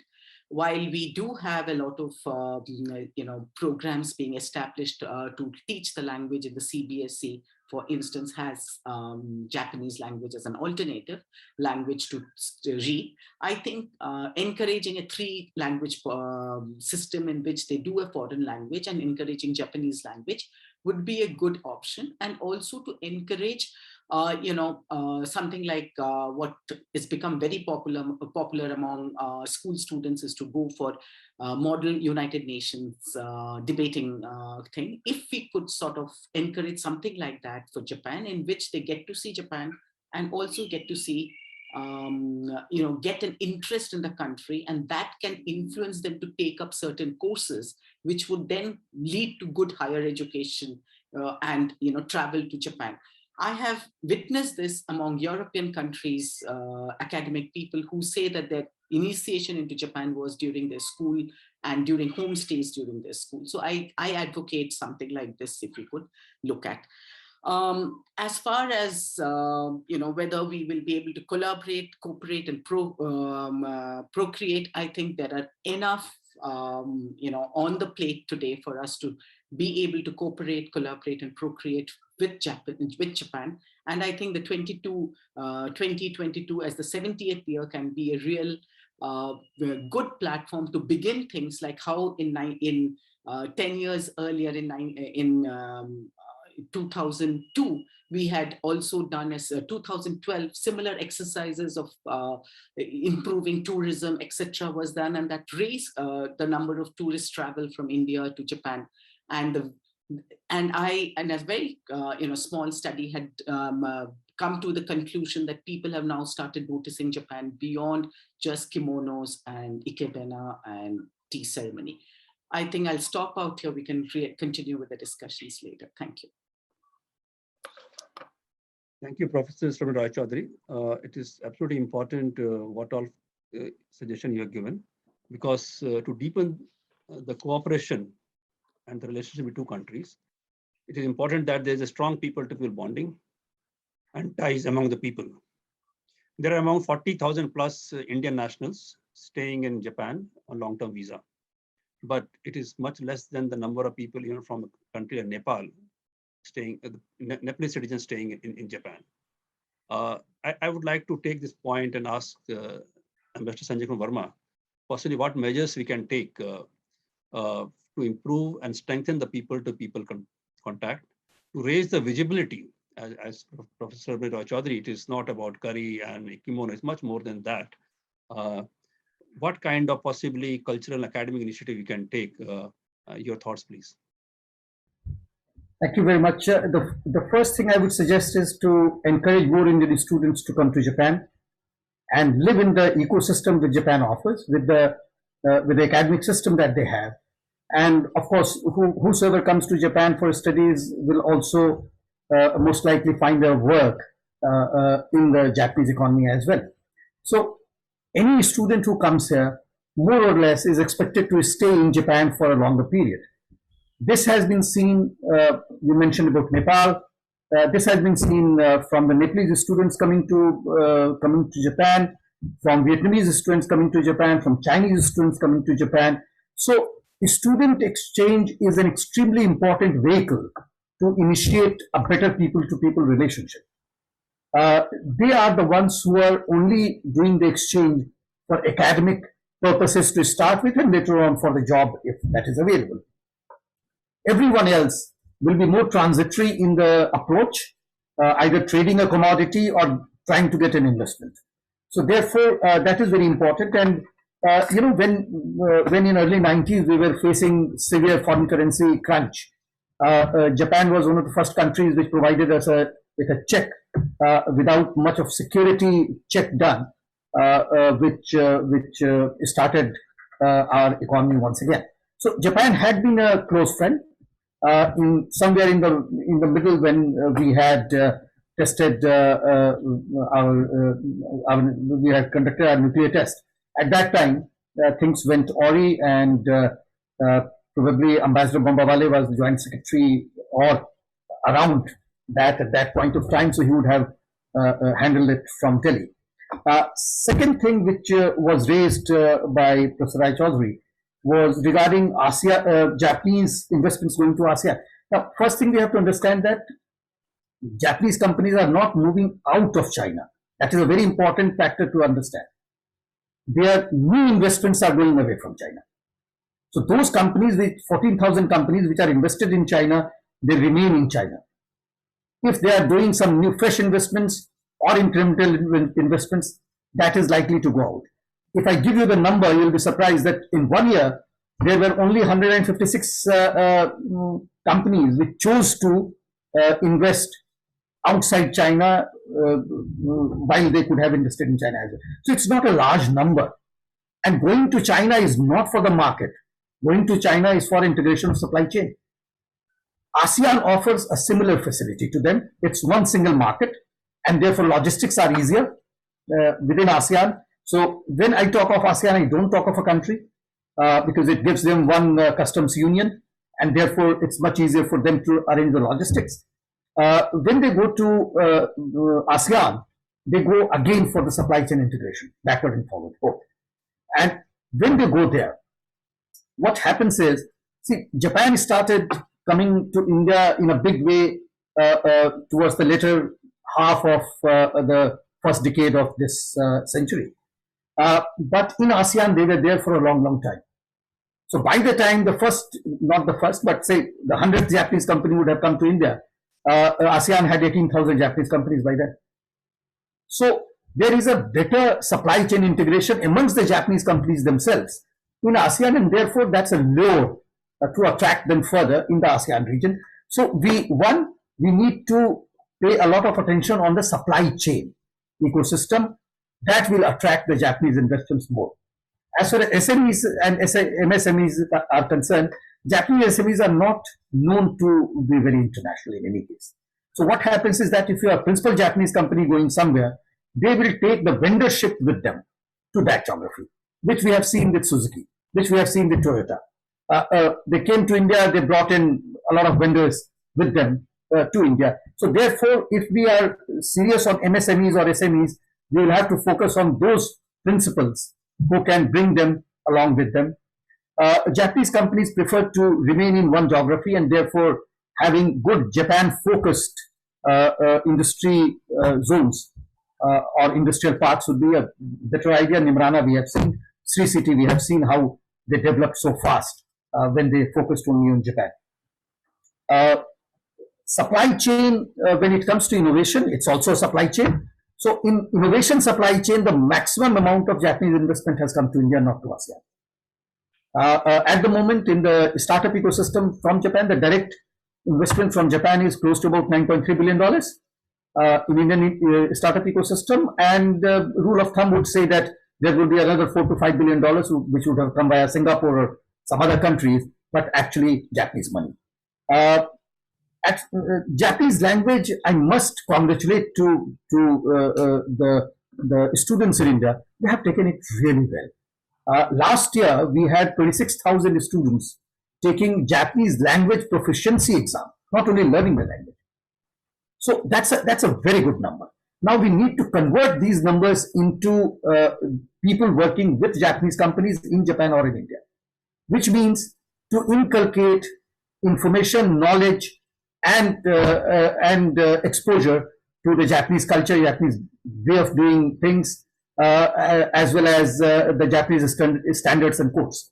So if we are able to do that, probably many of these students will be able to relate with Japan much closer, and therefore for the future they become the ambassadors for P2P relationship, the people-to-people relationship. I'll just stop here. These are all my perspectives, which I thought I'll clarify in this. Yes, thanks, Mr. Verma. And thank you for bringing this important subject of diversification of supply chain, which I was about to come, picking from here. Because the COVID-19 pandemic has actually fast-forwarded the need for digital transformation, as I talked about, for the most companies, large companies across the globe, and also need to diversify the supply chain of the companies. These two things have clearly come up.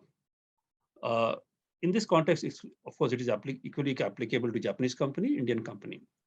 And now India has proven itself a country with excellent talent pool and a cutting-edge technology in terms of manufacturing operations.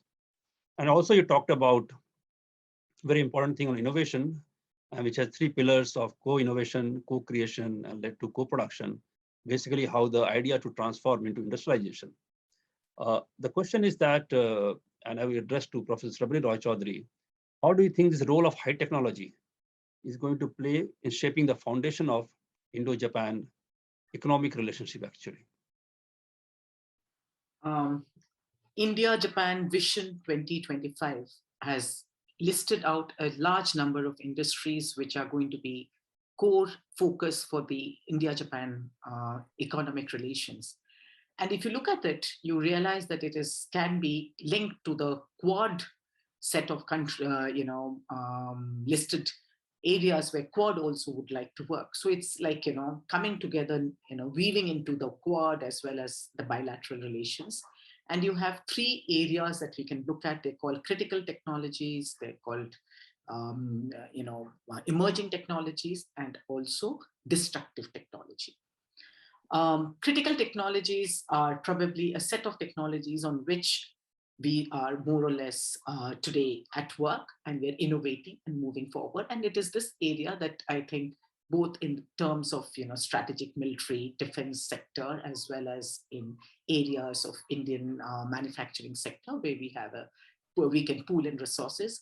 Mainly are technical skilled workers who are cheaper, more vibrant, and very adaptive. Indian engineering pool is considered to be very adaptive towards any kind of new challenges, and that is one thing that could be. And Japanese, general finance, as well as strong hardware, hardware technological aspect that Japan is good at, would be a good combination on which we could find platforms of working. But it is in the emerging technologies in which I think the next round of industrial revolution 4.0 that we're talking about in the world is where I think India and Japan should quickly come into some certain platforms, which would therefore be able to spin India into the orbit of a very industrialized nation.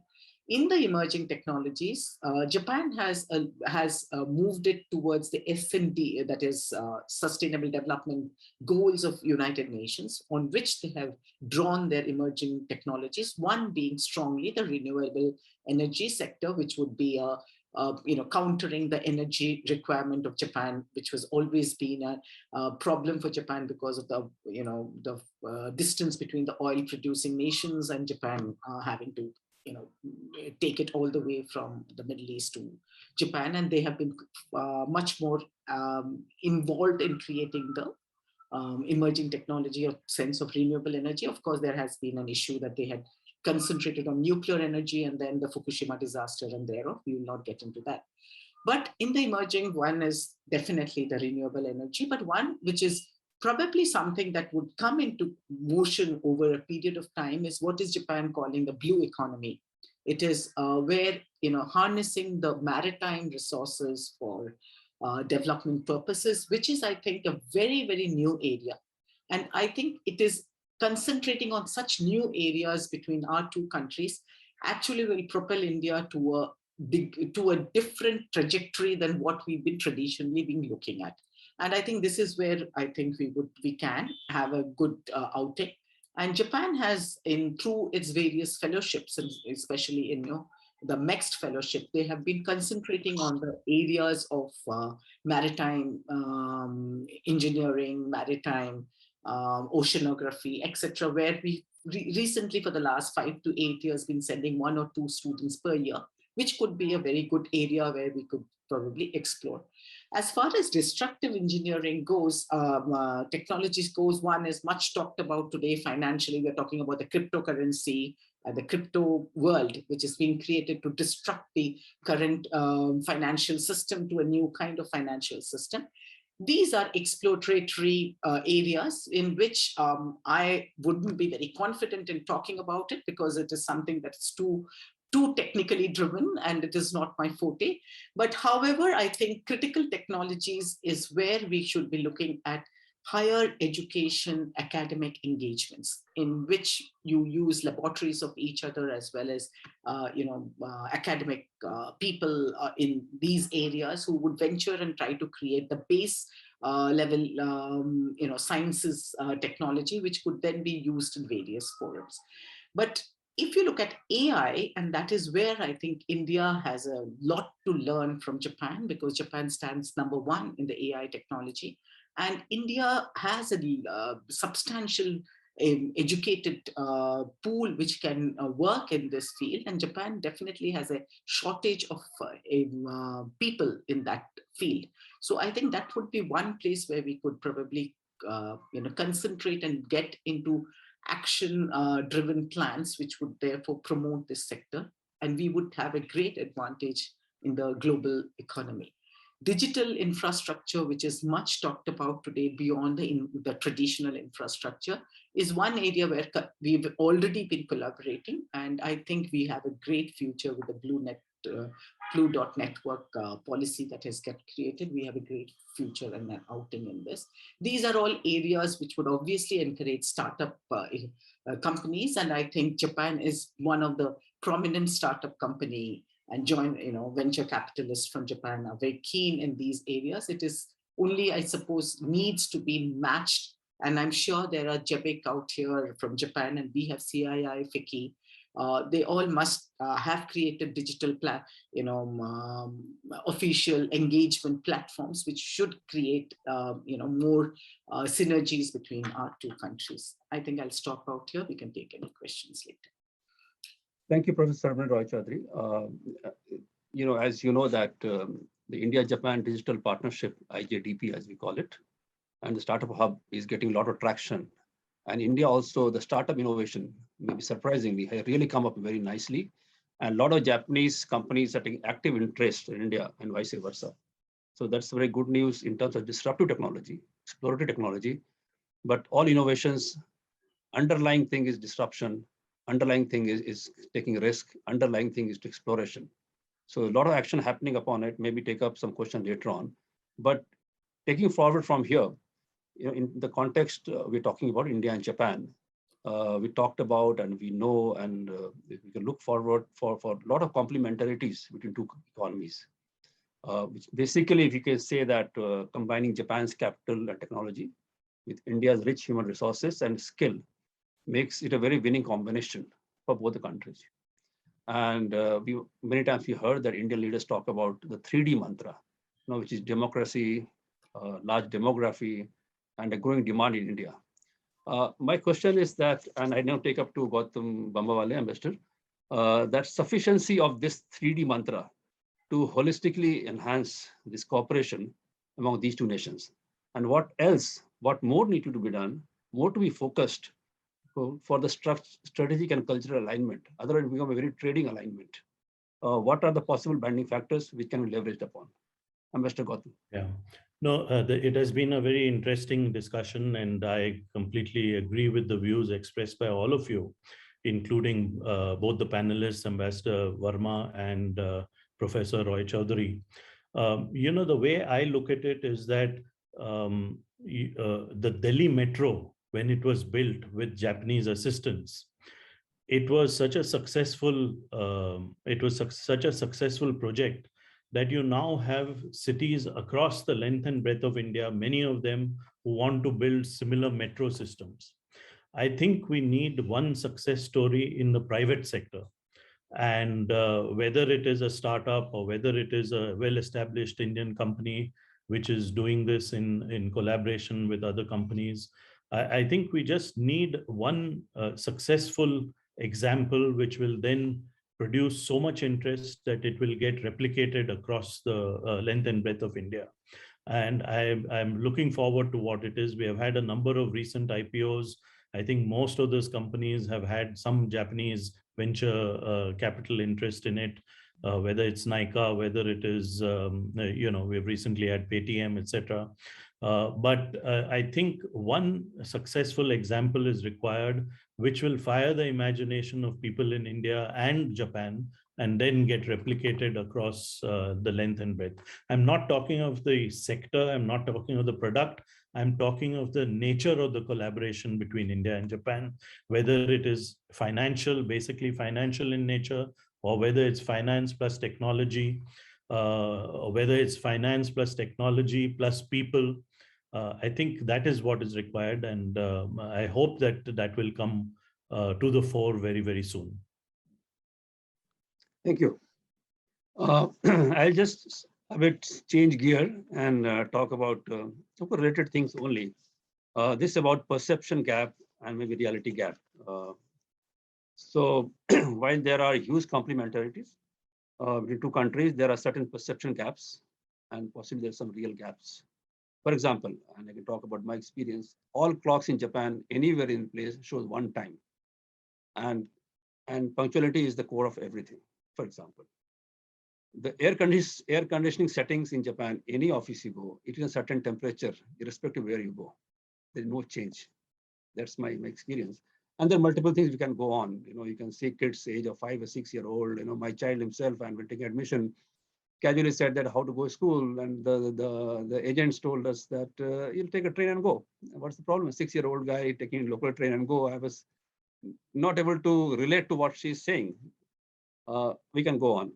And the situation in India on certain instances can be different than this. And there could be certain cultural issues and could be structural issues. This means that there is a road to travel in this regard to build upon this. So my question, maybe I'll come to all panels. What are the possible measures that can be undertaken? What is the possible role of business and people in general, or maybe role of IGBC itself, to narrow down the gap to the ground reality level, so that the perception and reality, the gap, is narrowed down? So I can start with Ambassador Verma, then I'll take up with others. So your suggestion, what measures possibly we can take? Actually, you are absolutely bang on. There are perceptual gaps. And the perceptual gaps will depend on the person you're talking to. If a person is well-traveled, his perceptual gaps will be different as compared to a person who has never left the geography. So the only way to handle such perceptual gaps is through raising awareness.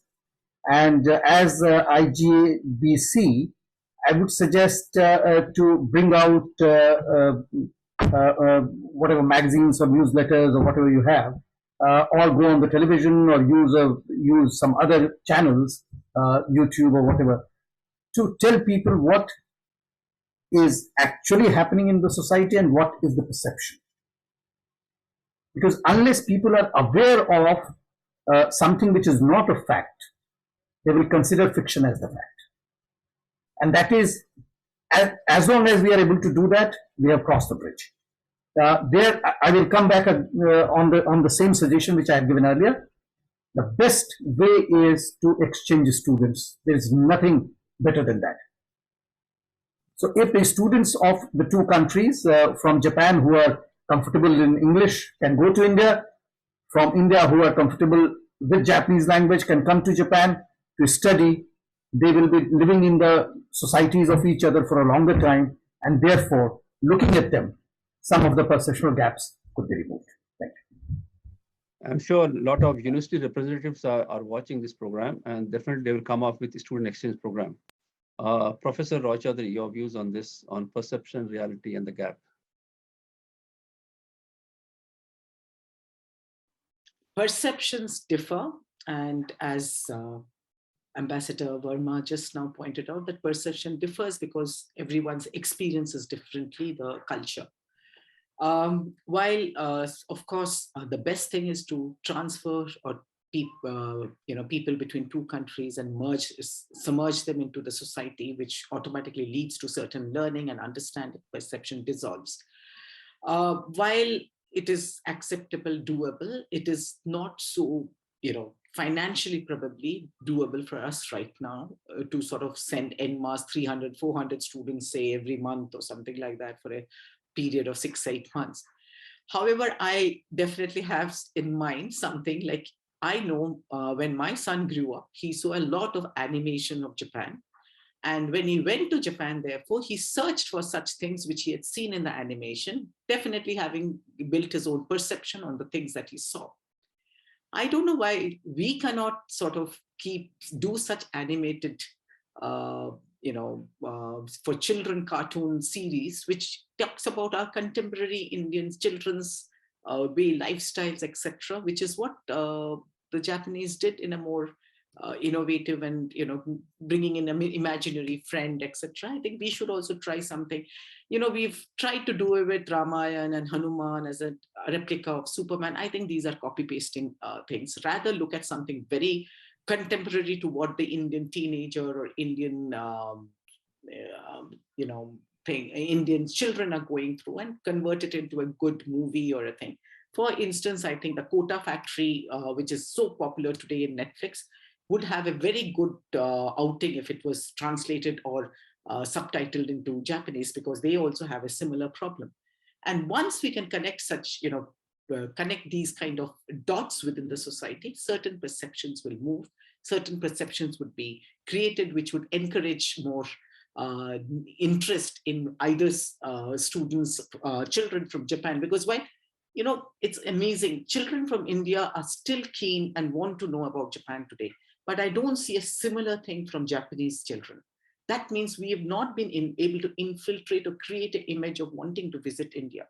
And I think that has to be not through only people-to-people exchange, but multifaceted social media, as well as these kind of new, Netflix, etc., where we do see a lot of Japanese, movies coming in. I think these are areas that we can explore as an alternatives. Thank you, Professor. Ambassador Bambawale, your views. Yeah, sure. I'm not very sure I understood your question, Mr. Jaiswal, because, and I may be wrong in making this conclusion, but, if you think that India should be a clone of what happens in Japan, I'm afraid that's not possible at all. India has to be India. We have our own strengths and we have to play to those strengths. And India cannot be Japan. Japan has its own culture and its own strengths. So I don't think like everything is so similar in Japan, I don't think that's going to happen in India. There are going to be differences in different parts of India as far as our culture, our attitude to work, etc. is concerned. But if that is your question, the point about perception is a very valid point, of course. And there, of course, as both the panelists, Ambassador Verma, Professor Roy Chaudhary has said, every Japanese person who comes to India or visits India for a short time or a long time has a different takeaway, has a different perception of India, depending on his or her experiences. And that is how it should be. I don't think it can be one size fits all kind of perception. Also, I would like to raise, a certain topic. I would like to raise a certain idea which has been troubling me, in the sense that why is it that Korean pop, K-pop, has become so popular amongst the youngsters in India today, but Japanese pop, which is fairly similar, as far as an older person like me is concerned, it may be different as far as youngsters are concerned, but why is it that K-pop has become so popular and J-pop is not popular? This is something that not just people in Japan, but also people in India must focus on, must think about, and must try to rectify. So I completely agree with what all of you have been saying, that we need to have a much stronger people-to-people relationship, and only that will transform the India-Japan relationship as a whole. But I think we need to make joint efforts in that direction. Students are, of course, one of the most important ways of doing that, but also the transmission of culture both ways is something that we must focus on. Thank you. Yeah, you're right, Ambassador Bambawale. Like when you look from an Indian perspective, we look at developed countries, awareness about Western world is far more, in terms of, what we say, we watch BBC, we may watch Friends, we watch other series, but our own, those who live in India, our own exposure to Japanese, other aspects like J-pop we talked about is very limited to what we have it, and possibly a lot of work to be done from a cultural side, maybe requesting NHK to have, today, I think that only one distribution provider has NHK as channel. We need to check with others. Coming to a previous point, yes, the answer lies in the adaptiveness and being flexible enough and being reliable enough to understand each other to bring down the perception gap. That's what I was referring to. Thank you for your views. Now, coming back to other areas of Japan-India discussion we talked about. Again, we talked a lot of things about economic relationship, the bilateral partnership. But again, comes back many times, it's a resource-driven partnership. We talked about resources there and the resource-based partnership. And now, of course, over the years, it's become more strategic partnership. How to find and build upon, and you all have talked about, but I may need more detailed discussion from your side to help all of us to bring new complementarities. How we go beyond trade. What's the way forward? For example, like Japan has world-class healthcare system. India started its own Ayushman Bharat, which is very exciting, and possibly that's the way forward. And taking out other things, smart cities. What is the way forward for us to find out more complementarities? What could be the framework? Your suggestion, Ambassador Bambawale.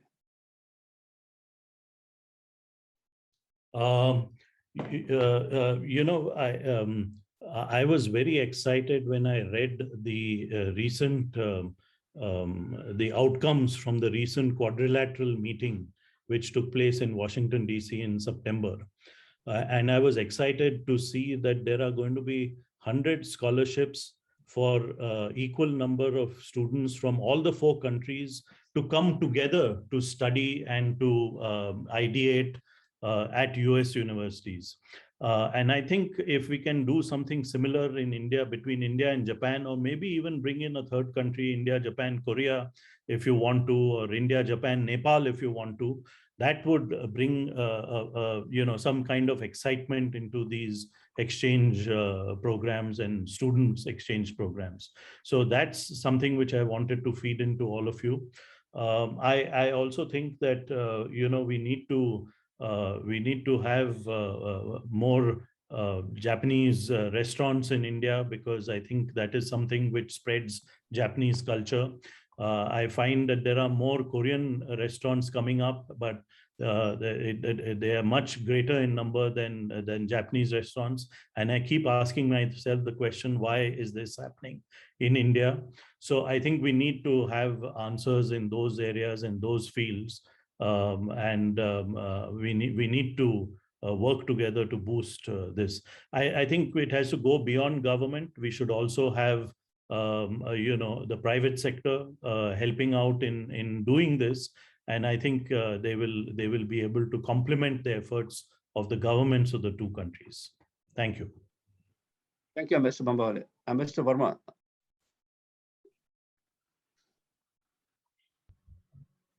Yeah, on the food side, if I can just inform Ambassador Bambawale that in Japan we have about 5,000 restaurants which serve Indian food, out of which about 2,200 are between Tokyo and Yokohama. So, food-wise, we are doing very well. Yeah. No, but on serious note, many a times what happens is that government and business do not go in tandem. So the government thinks that these are the critical technologies we should go in. It is not essential that the business. For example, Professor Rai Chaudhary was talking about critical technologies. Look at rare earth. Look at semiconductor fab. So critical technology fields where we need to come together, but businesses are not able to put wrap around this particular philosophy. So business and government can not go in tandem, and that's my conclusion. And therefore, there will be a lag. Sometimes the lag will be against the business. Sometimes the lag will be against the government. How do we bridge that lag? Again, unless you have B2G conversations happening very often, that lag cannot be. In Japan, that lag is easily filled in because the structure of business in Japan is different. Most of the things are nomination basis. In our case, most of the things are tendered out, and therefore they have to be on certain other parameters. So the structure is very different. Therefore, that keeps happening. Resource-based partnership that is there. Probably the export is not there to demonstrate that. But that is very much there. On the K-pop and J-pop issue which Ambassador Bambawale raised, K-pop is extremely popular in Japan when compared to J-pop. So probably they are good marketeers. They have been able to market it much better than the Japanese would have marketed J-pop or even a better stream of culture.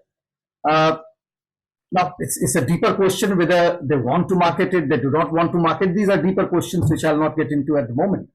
But the thing is that there are cultural uniqueness which we need to understand. And one point I will sort of readdress, which Ambassador Bambawale talked about. Japan cannot be India and India cannot be Japan. And we should be very, very clear on that. Many a times I have found that Indians living here, they will always say, we do this in Japan, why can't we do it in India?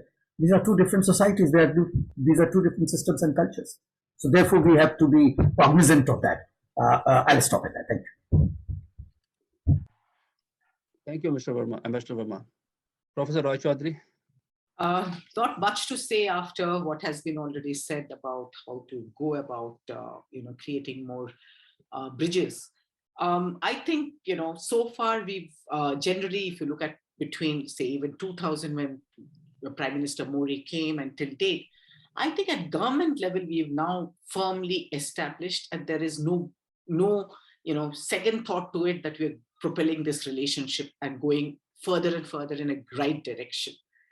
I think both countries, business is more or less understood that they can make good connections. But I think right now the need is ground level, say associations of, say you have associations of, say pharmaceutical companies in Japan. We need association of Indian companies in Japan talking to each other and to move beyond Tokyo and Osaka, I think, target now the prefectural level thing. Like Nagoya is a huge hub. Hamamatsu is a huge hub.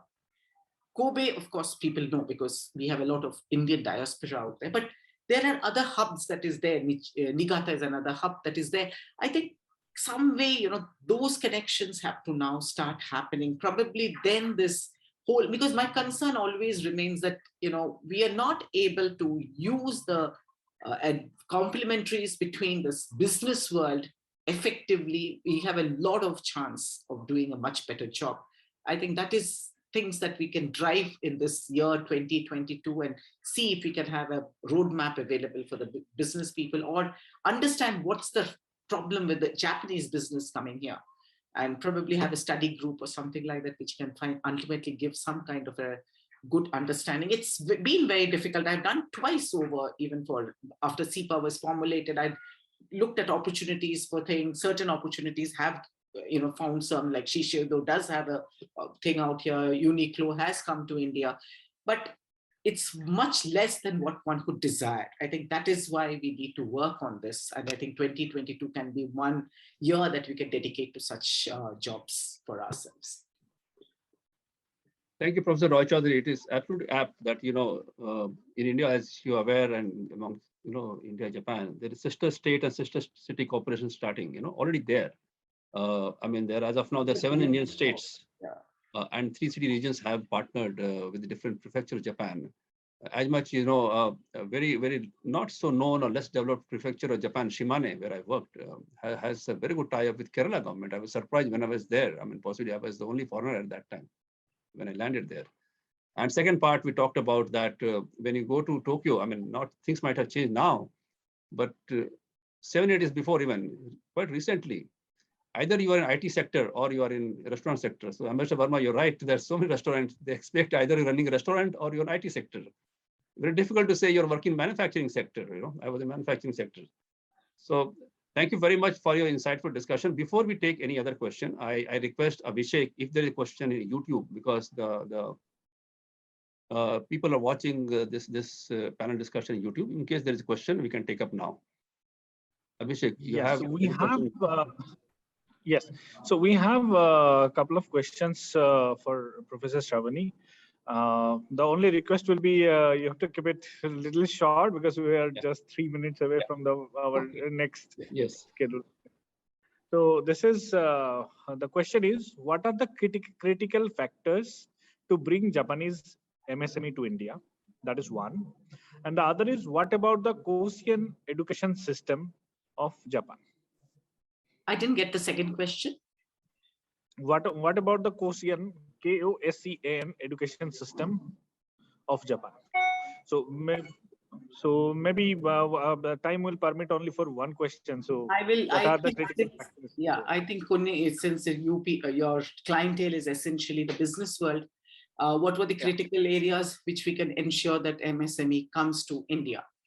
I personally think it's important for Indian MSME or Indian company to identify and target 1 or 2 companies, MSME company of Japan, and try to engage with them in some of more of a instead of going with a product or need of a product, to first informally engage what they call as nemawashi in Japanese term, that is an informal engagement before you start talking business.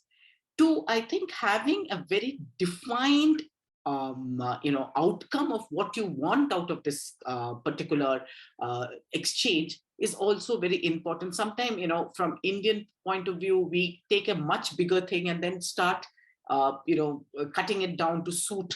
Rather than that, I think having a very firm engagement with a firm agenda in which you allow the Japanese to formulate it more than we asking that this is what we want. That kind of a nuanced engagement is probably something that would be important. Japanese companies, I know MSME talk about, they definitely want Japanese food in the country that they go. And I always tell that, like somehow noodles seem to be soba shop is very keenly looked at as an alternative to getting to feel at home in the country. And they claim that they get it till Thailand. It is only in India that they don't get it. I of course, try to tell them that you can have your Carreras out there. That is a far easier deal for India to innovate rather than your sobas. But I do know that these are issues, and they still consider it to be a far off country. Like it seems to them that Malaysia is a much closer country to go to than India. I think we need to work, and I think our extremely consumerist market is going to be one attraction which will not be able to keep the MSME out of India. But I think these are two areas that, first step is to do a nuanced engagement. And I think that's where the associations would become a very good option for us to use. Now I think, thank you. So now I think we are constrained by time to take this interesting discussion forward. It was an honor for me to host this panel today. I thank Ambassador Verma, Ambassador Bambawale, and Professor Roy Chaudhary for sparing their valuable time and giving the valuable insights on this subject. I'm sure, and I'm quite hopeful, that today's panel discussion will trigger to initiate new action points among various stakeholders among Japan and India. Now at the end, I call upon Mr. Siddharth for his view to end the session. Thank you. Arigato gozaimashita. Good afternoon and good evening. My name is Siddharth Deshmukh. I'm a current president of Indo Japan Business Council, and it's been really entertaining and education, a lot of education, a lot of learning through this panel discussion and keynote of Ambassador. I've been enjoying from last hour or so. So many things to learn, so many new point of view. Just 1 week back, I returned from India, and I'm thinking of Japan already. And this event is happening. So I once again thank you, all of you, Ambassador Mr. Sanjay Kumar Verma. Thank you so much for sparing your time. Almost 1.5 hours. That's amazing for in IGBC members and audience here.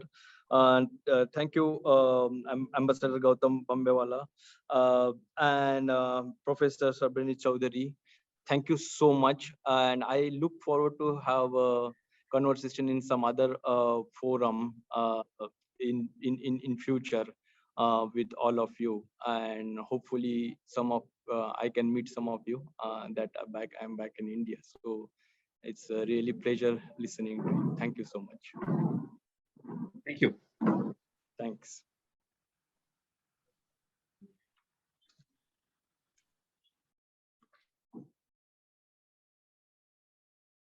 So with this, I will take over the next session. And thank you, Sudhirji, so much for you. And you really conduct this session very well. I am really amazed to have the very interesting questions going around during this session. So we will move forward, and just a moment. Give me 1 minute. Maybe I have something to recollect for this session. So I will just come in a minute. Thanks, Siddharth. Please hold. Yeah. Thank you.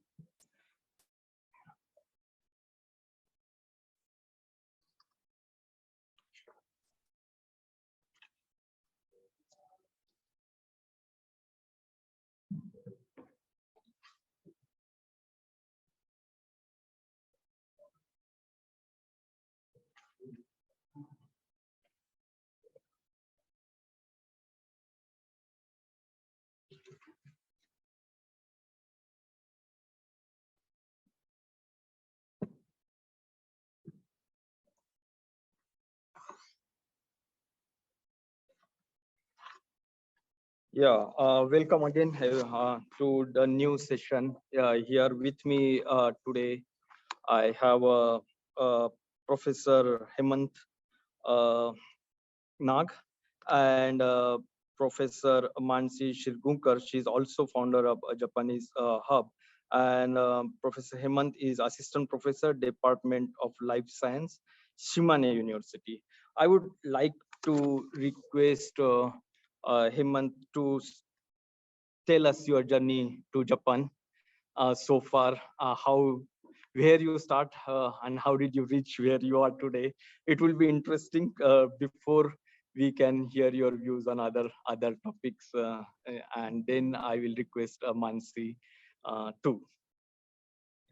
Thank you very much. First, I should thank the organizers, especially you and the whole team for giving me this wonderful opportunity to share my views. So I actually not prepare for any self-introduction, but anyways, well, I can still, of course, not a big problem at all. If So you anyways, know, by I'm my only, style, I never coordinated with you, so I wanted No some worries. everything very raw conversation. No worries. So I did not actually prepare much at all, as I said earlier. So anyways, the main points about my background is that I'm, as you see, Yeah. of course, I'm an Indian. I am originally from a place close to Chennai. I grew up there, and I moved to Hyderabad for my bachelor's, and then I moved to Banaras Hindu University for my master's. And usually after that, people go to the west for doctoral studies and so on. So I chose to go east, and I went to actually Taiwan. I got a PhD in Taiwan. But again, Oh. you may ask like why Taiwan? But the point is that even though I was working in Taiwan, originally I wanted to actually go to Tokyo University. So I was, applying to a professor in Tokyo University. At that time, he's a very big professor. He was about to retire in a few years, so he couldn't take a new PhD student. But at the same time, fortunately, he was actually establishing a whole new lab, probably a bigger lab than Tokyo, in Taiwan as an invited professor. So probably, I still had the best of both of, working with Japanese in Taiwan and also experiencing Taiwanese culture and everything. So Right. since then, I've been working continuously with Japanese people, and after that, I directly started working in Shimane University as an assistant professor. So, well, I do not have actually real studying experience in Japan. However, as a PhD student, I have been in Tokyo University a lot of times, and I did my part of my research there. So I can still say I had experienced a little bit of student life in Japan. Yes, that is So, a very basic background. how is your experience so far? Not studying in Japan, but in Japan, and that too at a very prestigious university. So, what do you and working in a lab? So, what do you think? How is your experience? Yeah. So as you see, whenever we go to any other new place, even in India. So the point I wanted to actually stress, one of the main points I want to stress today for all the Indian students, for example, especially, or even the institutions that are actually looking at bringing partnerships. Most of these institutions or people think that this is a challenge to go to a new place, to a new culture, and so on. But already most of the Indians are experiencing the same thing already within India. When you go from one state to another, we are experiencing new culture, education, language, food, everything. Honestly, it's like you can just imagine that you're going to another new state with completely different set of things. That's all. So if you think that it is not so far, you wouldn't have any problem at all. And as a personally, because you asked this question, I just, it's just from the top of my head, I'm a vegetarian and I'm still vegetarian, right? So even in Japan, even in Taiwan, and so on. So, where there is a will, there is a way. I think there is no problem at all. It's about how we take it, how we take life as it comes. So, uh, whether I'm a student in Japan or in Taiwan, we had very kind of, some of them are similar issues, but the major goal was not about food or other things. The major goal was to get education, to get advancement in your life, in your profession, and so on. So automatically the pros are always much larger, bigger than the cons. So we don't really worry too much about it. Wherever we are, even if we just stay within India, we will still have lots of problems. So that's inevitable anyways. And how are you dealing with the language part? So I must say I can understand really well, but I cannot really speak very fluently. The problem is that I never studied in a Japanese institution, so I was never in that kind of education mode for Japanese language. And even after starting to work here permanently, I started.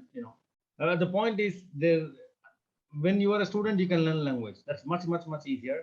But once you start working, there is hardly any time. So I cannot read or write. There's no way. I can make, of course, some communication, but I cannot still, normal communication is fine. But when you have to teach, that's impossible. So, education in Japanese is impossible for me at this moment. even though I'm trying a little bit in, mixing both English and Japanese words. But as far as the normal life is concerned, it's not a problem at all. I mean, you can easily pick it up, I think. Right. So somehow I'm not feeling lonely. I similar situation. So whatever I picked up like a child, Japanese, never went to any school to learn Japanese as such specifically, and same thing. So I can feel you definitely. So before we go into the more discussion, I would like to ask Mansi to come in and please tell us something more about you. Though this question is slightly relevant for me, I know you since long, but I want our audience to know that. Yeah. Okay. Hello, everyone. Konnichiwa. Namaste. I'm based out of Pune. My name is Manasi Shirgu. I come from a totally different background from Professor Hemant. I am from language background, totally a non-technical person, non-science person. So I would like to tell my experience as a student. I was there in Japan, but both the times I was there as a student. So first time was a part of exchange program with a certain private university in Japan. And second time it was a master's degree intensive course of MA in Japanese language education. So it was a kind of deeper study into teaching methodology, learning styles and everything. So really a different experience from what I had experienced in India. The way they teach, the way they guide or they don't guide is something worth considering when you want to study abroad, particularly in Japan. So after completing my graduation in English, I completed it in Pune University. And simultaneously, I was doing my diploma, part-time diploma in Japanese language. Later on, I realized that I'm not meant for IT companies where I sit before a machine for 12 hours and work for a whole day. I'm interested in interaction with other people. So I chose teaching as my profession. And of course, along with teaching, some research work went on. And later on in 2003, I was in Japan for my master's. Afterwards, of course, I am totally into academics for last 21 years, from 1999. And since then, I've been counseling a few students for higher studies as well as for research. Yeah, that's it from my side. Can you tell us a little bit more about your master's? What is that you learn about Japanese more than, I mean, we are just imagining that if we can read a small amount of Japanese, but you done master's. So I'm kind of interested. What was the learning? What is that you learned about that amazing language here? Okay. Here I would like to make one important point, that somehow our students tend to think that when you go for masters, it's higher study of the language. For example, they would think that it is higher than N1 level or something like that, they have those expectations in mind, but no, actually it's different. It's a kind of immersion, I would say. So language becomes the medium of studying something else, your domain knowledge or your field of study. So I was there to study linguistics, didactics, or I would say pedagogy. And it was a different experience because I was no more trying to memorize vocabulary. Instead, I was trying to think in Japanese and study some subject matter. So that was a totally great experience. I started to express myself more in a better way. And actually, when I met my guides, I had 2 guides to guide in my master's. It was a privileged course, I would say. And these guides were beside me, but they didn't hold my hand. It was kind of a different kind of guidance they prefer. They are with you. They will warn you if you have a pitfall before you, but they won't hold your hand throughout. So learn to stand by yourself. I felt like a baby, a toddler who is trying to walk. I fell a lot of times and then I rose again. So it was a totally different experience. Yeah. Okay. So let's start now something interesting for our all student community. Professor Hemant, as you said that you done the your higher education, or rather I say after graduation you done post graduation in India, and then again further you went to Taiwan. So I would like to know that which of course I will ask why Taiwan, and then I will ask why we should look at East for higher education when the the established trend is towards West. Yeah. So that's a very interesting question and a hard one to actually answer, because that's more like, when I was a student. Now I can probably, when I look back, I can easily try to identify what were the qualities that actually led me to East instead of West. But again, as a student, it would be very hard for me to actually imagine what the future would be, and what are the opportunities would be, what are the challenges would be, and so on. So as I said, honestly, I never had Taiwan in mind. The main point was that I was trying to go to Tokyo University, and then it didn't work out. It didn't work out in a sense. It probably worked out even better, but it did not,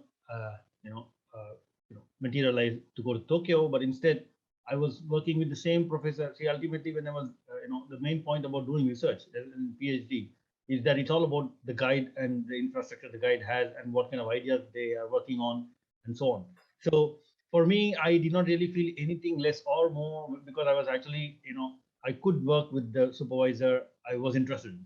So in that sense, it didn't really make big difference. But personally, moving from, for example, India to Taiwan and then to Japan gradually, actually was much more easy for me to come to live in Japan, if rather than directly coming to Japan from India, for example. It would have been a bit different, because in Taiwan, it was more closer to both Japanese culture and Indian culture in some senses. So that worked out, pretty positively for me. But however, I do not know about others. But in terms of Japan, instead of talking all about East, I am not an expert there, but at least from what I know, I can probably give my ideas for what it's worth about Japan. Because I'm especially working in Japanese education, higher education sector. I'm an employee of the university. It's a national university. And fortunately, I also had an opportunity to work in the management as a research administrator for a couple of years. So I did have some kind of a management experience as well. So what I can tell you, for assuming that most of these people who are listening to us are students, for example, because of the title or nature of the title of this session, there are lots and lots of opportunities. Of course, with a lot of opportunities come lots of challenges. But first, let me give you a very, very briefly about the kind of opportunities that we have and what are the advantages of actually studying in Japan. We'll come to all the difficulties later, of course. I'm not going to leave them apart. So, see, the point is, higher education partnership can be at multiple levels. Can be at the institutional level, can be at the student level, can be motivated for, the motivation can be for research, that can be for joint education, and so on. So that is, let's put all of them together in one box. And the other major box that we are going to also discuss for the benefit of the student is why Japan should be considered also as a destination for study abroad for Indian students. Keeping Indian students in mind, as a student, when, for example, 15 years ago, what did I look out for? As a student, I wanted, good education. I wanted good, job. After that, see, technically, most of us, when we go out, we definitely not just invest a lot of money to study and come back. We of course want to, being a middle-income country, growing economy. So of course we have much more, aspirations to get good job, to advance in our careers, to make money, to have even some or probably a lot of people also would like to settle in other countries and so on. So keeping that in mind, because I'm being very raw and direct with all these aspirations that Indian students have, because as a student, I know that these were what I was looking for. So the education, the quality of education in Japan is second to none. That is number one. Number two, the cost of education. So this is a developed country, right? And in general, we have this impression about Japan that, oh, Japan means very high quality. Any Indian we'll automatically just say, oh, Japan means high quality, Japan means expensive, Japan means this. So some of them are true, of course, but the point is, but we never ask any more questions as level. While we consider Japan to be very high quality, why can't we go and study there? We never ask that question. Okay, so that is already a big problem. But anyways, coming back to the actual advantages, I said high quality of education, high standard of living in general, even whether you're a student or you're a employee, whether you are a president or a prime minister, or we are all going to have the same quality of good life. Okay, and I said very low fee structure because when you are looking out for when you go to the West, you are probably spending what you will only spend about 1/3 or 1/4 even of what you would spend in the West. So for the same quality of education. And the big major point is that Japan does not universities do not take extra money for foreign students or international students. It's the same, whatever the student is being charged, the Japanese student is being charged, whether you come, I come, anybody comes, it's all the same price. On top of that, international students get a lot of scholarships, which Japanese students do not get. So overall, it's actually a big advantage to be studying in Japan, I think, than disadvantages. So, and coming back, so I'll also tell you why it is important. It's a good idea to study, because ultimately the next step is that, okay, well, after finishing education, what do we want? We want a good job. So right now, let me put it straight. Just before COVID, okay, let's just forget about COVID. Before COVID, I'll tell you the education, number of jobs to job seekers ratio was 1.5, roughly 1.6 at some point. That means every person who is willing to get a job has 1.5 jobs out in the market. It is the employer who has to entice the students to act good students to come to their companies. It's absolutely never ever observed a phenomenon in India. So when I first saw that employers are running behind candidates to get good candidates, I was like, what? Oh, this can happen, right? That's kind of an eye opener for me when I came here in the first year. So, but however, even after COVID, okay, there was a big beating because of COVID. Right now, in this year, the latest statistics says still there is 1.1 jobs for one person. That is the kind of market employment opportunities that we're talking about. So it's not only for one person or 10 people. For every single person who is out going to seeking out for a job, he has 1.1 jobs at this moment. And of course, it's only going to recover and get better. But the point is that after graduating from Japanese universities, we will have lots of opportunities to choose to work where we like, not like what we get only, right? So with any background, you can still, having different interests, can enter into different companies, different works. So that is kind of liberating for students to actually have opportunities and more opportunities, more varieties to choose from in terms of job market. So these are the very basic things that I'm talking about. We'll go into the details later when as we go up. But what are the challenges? Of course, there are lots of challenges. The first one is the fear of unknown, I think, from the Indian students, from the Indian side. Okay, the fear of unknown, because we just do not know anything about deeply about Japan. So automatically, we do not want to try something that we are not aware of. And on the other side, Japanese universities or Japanese people in general they never promote themselves, right? So unlike in Western countries, Western institutions are so aggressive, and when you go there, probably it may not really reflect the kind of aggressive propaganda they have made. But however, on the it's completely opposite in terms of Japanese system, because if they say 1, probably they're going to give you already 10.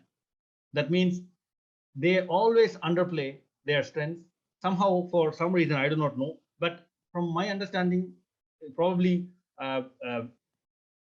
Japanese students have low confidence. They really have low confidence in order to go project themselves and aggressively recruit students. That is one. But honestly speaking, Japanese universities are very, at this moment, not very good, except for a few universities, large universities. Most of the universities are not so good at globalization. That is the fact. And I have to, accept that. However, most of the people, including us, think that the language is the major barrier. We don't think the rest of the things are big barriers. Honestly, the other things are bigger barriers than language. Language. So whether you know language, whether you do not know language, we can still survive. We can, if you come out here, you will still, learn. You'll be forced to learn. You will either you will learn or you will leave or whatever, right? But the point is to actually make you come here. It's not the language. It's about the lack of awareness of rest of all the things about Japan, about the opportunities, about the education system, about the standards, about low fee and so on. So this lack of information. So recently there have been many platforms. For example, the University of India Tokyo office is doing wonderful webinars and so on very regularly and trying to really put all the information out to students. That is a wonderful initiative. But that is, again, in my opinion, it is doing wonderful thing, but only catering to the students who are already interested in Japan and Japanese, right? Of course, that is also very important first, to take care of those people who are already interested. But the point is, when we are talking about, at the country level, we have to actually give this information to the public widely so that they can, there will be much more demand. And there are lots of other small things that we can probably discuss later, but lack of understanding of the system and lack of platforms to actually access the information for the students. So this is mainly from the Indian perspective. But again, from the Japanese perspective, the Japanese universities and Japanese institutions do not really understand the education and culture in India. So they even probably are not aware of the different semester systems. And when they graduate, there's also some kind of mismatch in terms of graduation. For example, when here in Japan, we usually, for regular undergraduate studies, it only starts in April. We do not have other entry times. So, however, for graduate studies, you can either enter in April or in October semester. The problem is Indian students don't wait. We don't wait because we will find some other opportunity. We will find some other thing. Because we do not see the bigger picture of the advantages of working or studying and working in Japan, the point is like, okay, I did not get admission right now because the students usually pass, for example, say class 12, they will pass in March, or so the results will be in April or May, for example. By that time, that means if they really have to come to Japan, they have to wait for another 1 year or 8 months or 10 months. So the point is nobody wants to wait because, we just don't have that kind of thing because we feel that we will be left behind if we wait for another half a year, 1 year. So those things must be taken into account. From Japanese perspective, we have to probably make them understand and then find, ways to actually accommodate Indian students.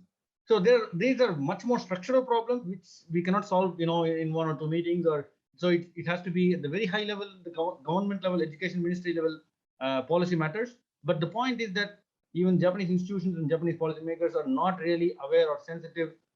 Maybe they are aware, perhaps, but they are not unable to still, address this major issue.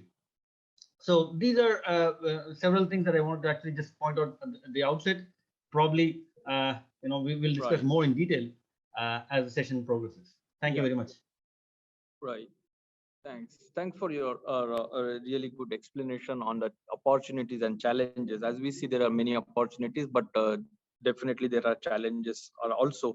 And I would like to come back to Dr. Mansi because she went to Japan for education and twice. So what was the challenges that you faced as a language student? And what is your own experiences and what is your suggestion for the students? I would like to classify these hurdles into 2 types actually. One is non-academic and another one is academic. When we talk about non-academic hurdles, it's something like having enough of information, awareness, as Professor Hemant said. I totally agree with him because we really lack the students community, even the teachers. They don't have sufficient information about the postgraduate courses, PhD courses, and the funding available, even the scholarship programs. Of course, on internet, you will find a lot of information, but we don't have a platform where we will get the relevant consolidated information as such. And there are certain scholarships or programs which you can apply once you land in Japan. So that uncertainty, I think, is quite difficult for a student to decide. It becomes a crucial point because he is not very sure that he will get certain funding, and he wants that assurance beforehand, before he goes to Japan. So I think that becomes one of the hurdles. So this kind of information will help the students. There should be some forum, some platform which provides and provides such information and guides the students. Secondly, there is one more way, that is when students apply directly to the universities, they need to find an assured and appropriate faculty member to guide them, and the guide has to accept them as their student. So students are obviously unaware of what type of programs university has, or which department is strong, or they are, of course, they don't have their contacts, they don't have their network in Japan. So we should bring together the people who have such information, the university officials who can provide such information, and about the guides or researchers who are ready to guide students. I think that will help a lot, because I myself am guiding a few students who want to go for further studies in Japan, and they're trying to find a guide there. Then when it comes to academic hurdles, I think that even in case of certain entrance exams like EU, in such a big country like India, we hold EJU only twice, and that too only in New Delhi.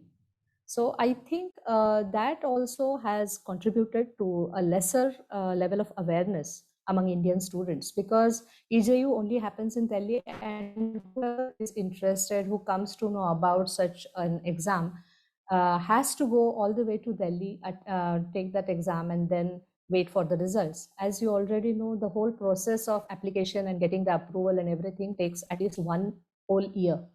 So that may be contributing such lesser number of students going to Japan for further studies.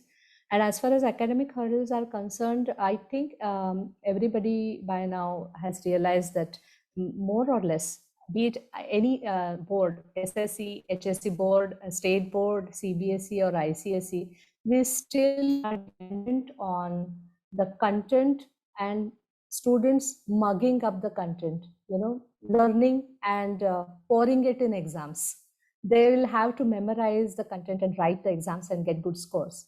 So that way of thinking doesn't help in postgraduate courses in Japan, because they have a different kind of education system.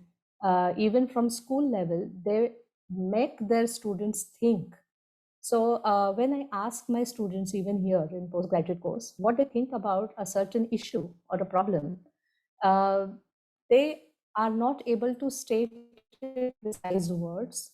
And if at all they are able to phrase it rightly, they are not able to substantiate their views with sufficient data. And this is a typical Japanese way of doing it, because they will always have urazuke, as they call it. They'll always backing of good data when they claim something. So this way of thinking has to be changed as far as Indian students are concerned, because I get calls and emails from many students who want help in writing their research plan. When it comes to science and everything, I can't help them, but at least in language studies, I can. But absolutely, there is no exposure in undergraduate courses when it comes to research or research methods or anything like that. We just answer the papers, and it doesn't go beyond the textbooks. So something that becomes a challenge when we enter a postgraduate course in Japan. Right. So, of course, these are the challenges. I want to continue to ask you another question. That there seems to be two distinct thing happening here. One, some students go to language way. They study a language, and ultimately, when you study the language, there is a kind of a fixed mindset that you are either doing a translation interpretation or you're teaching. Is there, as a non-technical but a language expert, is there any other career? That is question number one. Question number two, somehow it looks like if you're technically highly educated, the language part goes a little softer even in Japan sometimes, for a job, and so on. So, I mean, when we talk to technical people, they said, I done like engineering, then I done some post graduation masters, then why do I again want to learn the language? I don't want to go to Japan because that is something now beyond my. I don't want to waste more time on that. So I want your perspective on this both. How to answer them. Yeah. Okay. Let me answer your first question first. That is, apart from translation, interpretation, and teaching, there are many more avenues for language professionals who are purely from language background. Though they are non-technical, they are always wanted when there is some coordination job required. When two companies meet, a Japanese company and an Indian company, they need a coordinator. And from negotiations, business talks to a project, I have so many students and colleagues who have been working in Japanese companies as well as in Indian companies, who are there with very good salary. They are employed in various groups, and they are coordinating different software projects. They may not have that deep technical knowledge, but they know how to coordinate that project. They know how to fill up the gap which otherwise would have existed if the person wasn't there. So they fill up that communication gap so that the project goes on and the deadlines are met and there is no misunderstanding between the two companies or the two teams. So when it comes to a customer and a supplier or two different companies doing a joint venture, certainly a language professional has a very it has a very great value addition. This role has a value addition. And secondly, when it comes to a technical person or a science background person not knowing the language so much, I do understand their perspective, because they have spent so much of time, energy, and even money studying their own field, own subject, that they are not able to spare that much of time studying language. But if they treat this Japanese language as a tool of communication, it's going to help them. So what a teacher or education system has to do is provide them functional Japanese. What teachers tend to do is use same textbook for everyone. So it takes time, because you compel that software engineer and you teach them how to write each and every kanji. He has to remember 500 kanji. He gives up. So obviously he is not going further in Japanese language study.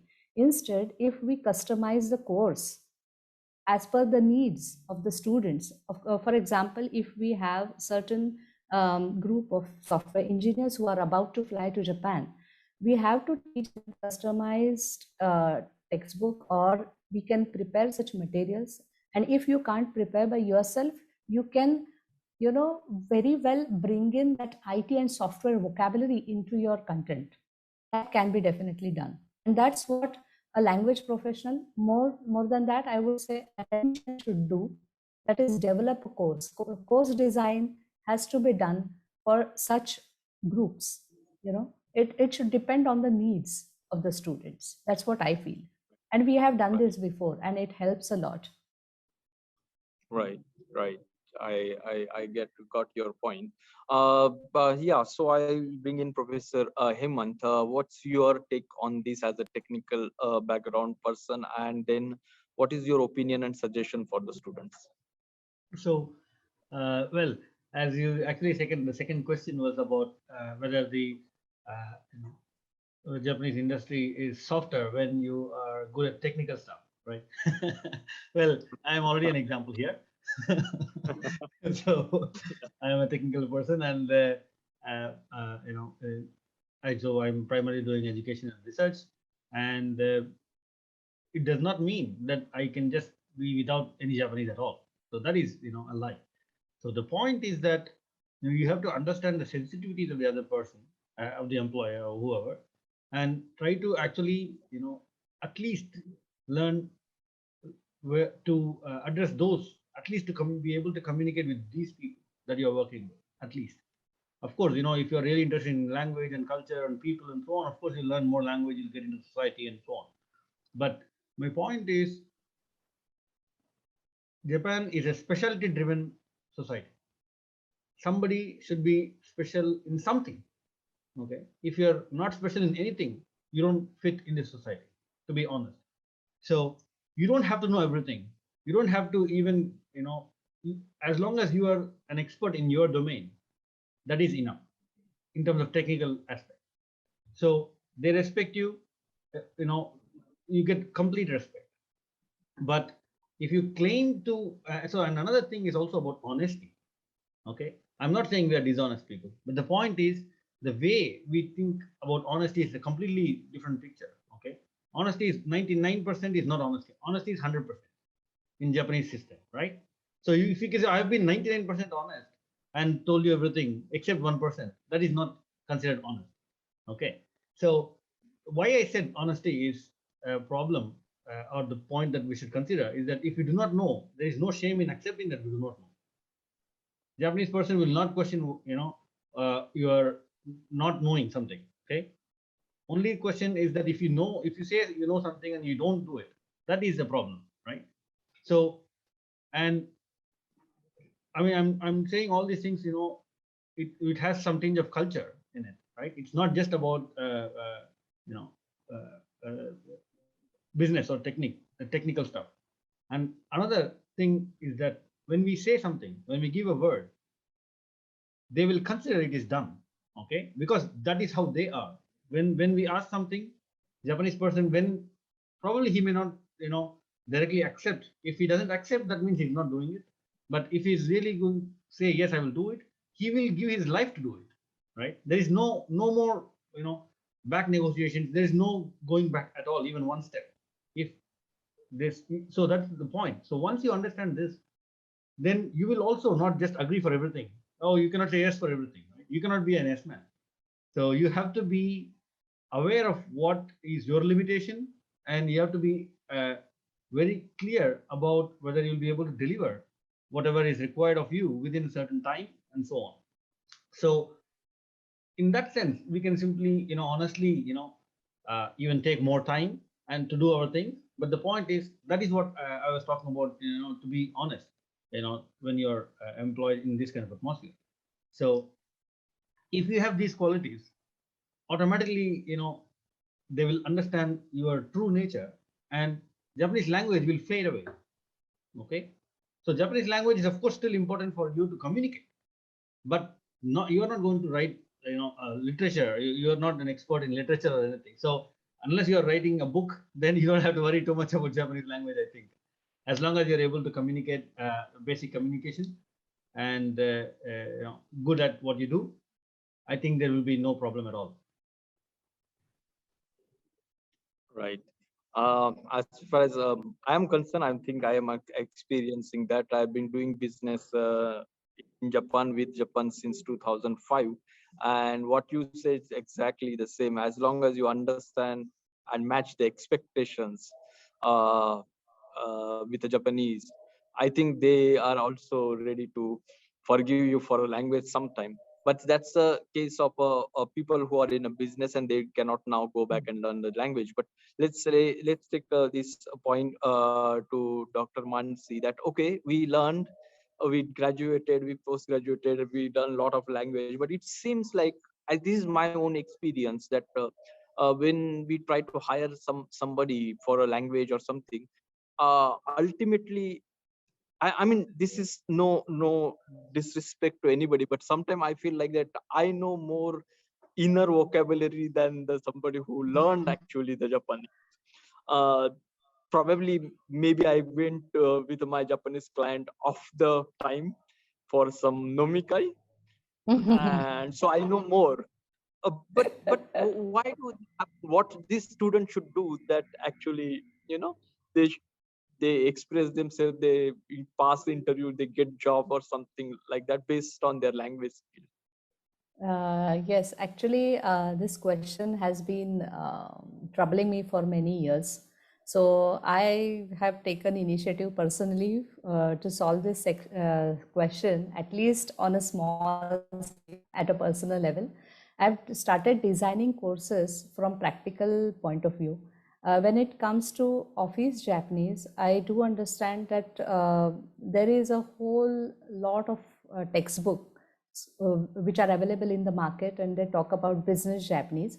But certainly there are certain things which are not outrightly written in the textbook. They are understood within the community. And perhaps people like you who have been in business for so long, they understand it very well. But they are not there in the textbook. So I think practical approach is needed whenever such a course is designed. And what the kind of Japanese that is used in business, or more than business, I would say simple office Japanese for that matter. And the superficial expression which is used and the real behind it, that is something like reading between the lines that cannot come all of a sudden. For a student, it is very difficult unless he experiences that society, that nation.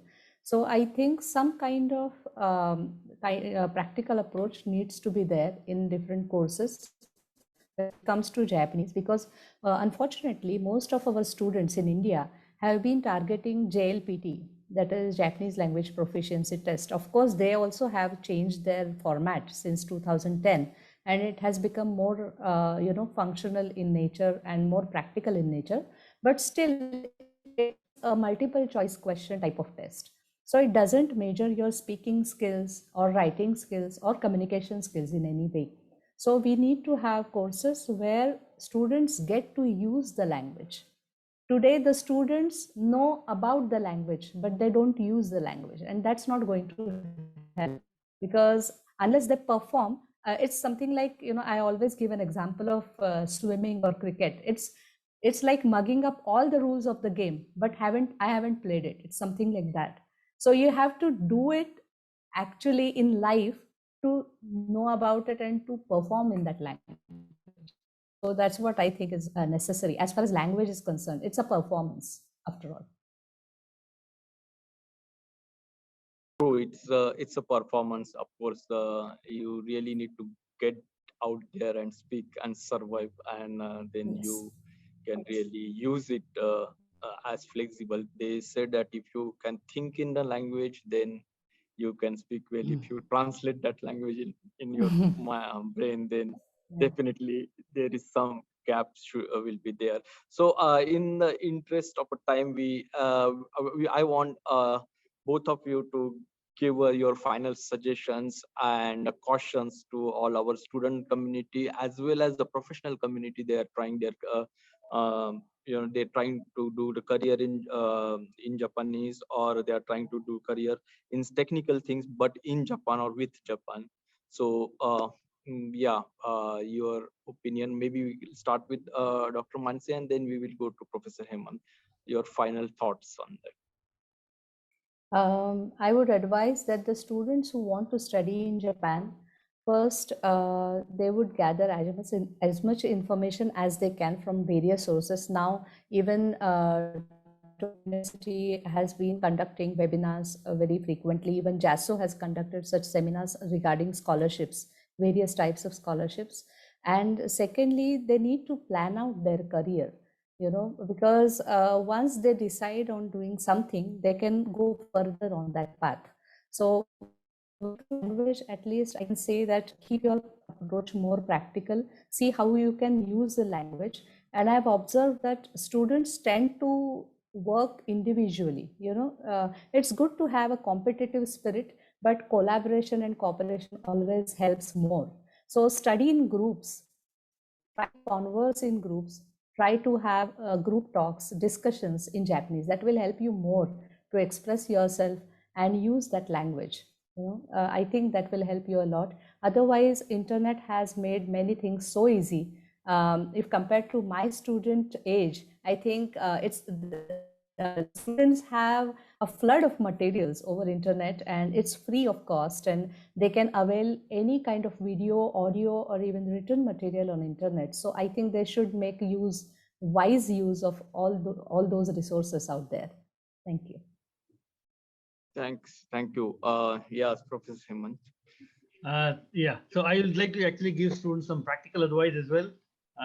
So honestly, the actual scenario right now for getting into undergraduate courses are only for those students, whether it is from India or any other elsewhere, with very high language proficiency, with very high Japanese language proficiency.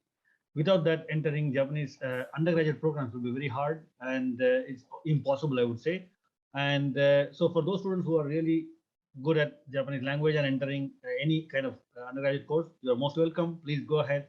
And the large portion of students I would really recommend to not wait and just jump in is for graduate studies, for master courses and PhD courses, where you do not really need to be having a lot of high language proficiency. Even without any language, you can still apply, and you can even get admitted. And in terms of you're a technical person, unless you are not in humanities and social sciences, as long as it is because we are a lot of the engineering country, so I think in that case, for engineers, for any kind of natural sciences, pure sciences, engineering and other technology and so on, will have no difficulty in entering Japanese higher education institutions. And they can come here and still learn some basic communication, and then impress to get employment in the future. So that will be the first practical advice. And Japan as a destination, why I would rather suggest to all Indians who are interested in the East is that, see, Japan is a very peaceful country. It's a very safe country.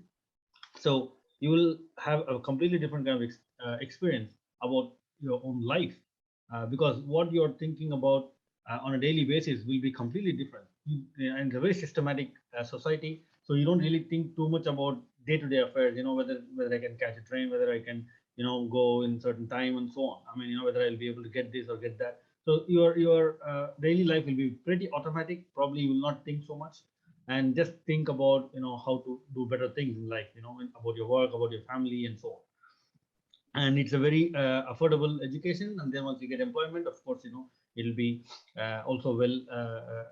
So one last final tip I want to give to students to be aware of is, if you want quick growth, Japan does not offer that. Let me be very clear. If you want a steady growth and a stable growth, Japan is the place, because it's more like, once you get employed by either private companies or public sector, doesn't matter, more or less the job is guaranteed for life. So that point, people do not even understand. The kind of security that comes with Japanese employment is huge. So if you want very quick growth, it doesn't happen here. So, well, probably in IT industry, it does still. You can keep hopping from one company to another, and you may have. But the point is, if you want a peaceful environment, clean water, whatever. I mean, I don't want to get into that kind of specific, but the point is, in terms of higher education, the quality is great and it's affordable. And I hope students can really take advantage of it and advance in their career. Thank you. I still we have a little bit of time, so I have one question to you, Professor Hemant, and then one question to Dr. Mansi.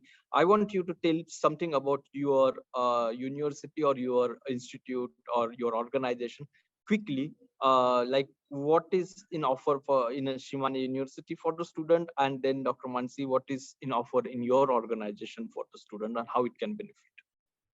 Okay. Thank you. In fact, the good opportunity. So Shimane University is a national university. We have 6 faculties from medicine, law, literature, arts, sciences, engineering, and so on.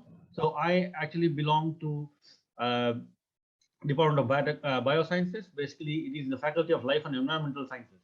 So there is an international English programs in our faculty for Life and Environmental Sciences, which covers all aspects of biology, biotechnology, and so on. And also there is another faculty of Science and Technology, where all kinds of engineering, including physics, geophysics, geochemistry, and so on, are also there. And I must tell you, our university has some many research centers specific to certain areas. I would like to mention a couple of them. One is Raman Spectroscopic Center, Raman Center for Biomedical Applications. That's exactly where I started. So you can see Sir C.V. Raman's photo in the background. So my specialization is Raman spectroscopy and microscopy for single cell imaging and disease diagnostics. So I'm trying to develop some Raman spectroscopy based tools. And so that is one center that we have, which is very active in doing Raman spectroscopy. On the other way, in other sense, there are also, this region is also very, very famous for extracting, for steel making. In fact, the oldest Japanese technology of steel making actually comes from this region, which is, it is called as Tatara steel making. And we have a next generation Tatara center that is actually serving for research and development needs for advanced metal materials. For example, we have large cluster of small industries that are actually making specialized aero parts for aircrafts and vessels and so on. That kind of ecosystem is already here. So our university has very strong research component that adds value to these local small scale industries. And another last thing I would like to mention is that we have we are very strong in geology in general, and also we have a UNESCO center for earthquake, disaster management. So if you are interested in that area, there's a very large center, and that will be very, very useful. So in addition to that, if you go to websites in our university website, you'll be able to get more information. Even though most of them are in Japanese, you can always use Google Chrome to auto translate and still get all the information you need. And if you need any more information, you can always write to me. Thank you. Sure. Thank you. Dr. Mansi, yes. Yeah, the Japanese Hub actually provides career counseling and planning service for students. And when it comes to higher education, certainly for Japan. And otherwise, we also provide different modules in business, basic and advanced. And it's particularly from practical approach as far as listening, speaking, and reading, writing is concerned. So you would get to use that language in an office setup, and the way you have to present in Japanese, you become an employee of a company. You need to converse in Japanese in an official situation, in a formal setup, I would say. So the content sees to it that you are trained into actual speaking skills, and also in presentation in Japanese, because what happens is usually our students are not used to present in Japanese. So usually we train them in how to present in Japanese, how to present data, different types of data, how to talk about it. And otherwise, in reading, we train them in writing business emails, writing their own resume, and we also teach them how to face interviews of different types. I mean, university interviews and company interviews. And also, we give them experience of actual business documents like show, that is estimate, or that kind of document which usually students don't come across, the actual business documents. So we make them read it and they have to make sense out of it. So that kind of training we have been conducting for last 1 year, and the response has been really very good from all across the country. So I would definitely like to welcome more and more students and take the benefit of the services. Thank you. Thank you. Thank you very much, Dr. Mansi Shirgulkar and Professor Hemant. I really, really appreciate that you take out a time and today guide our student community and professionals.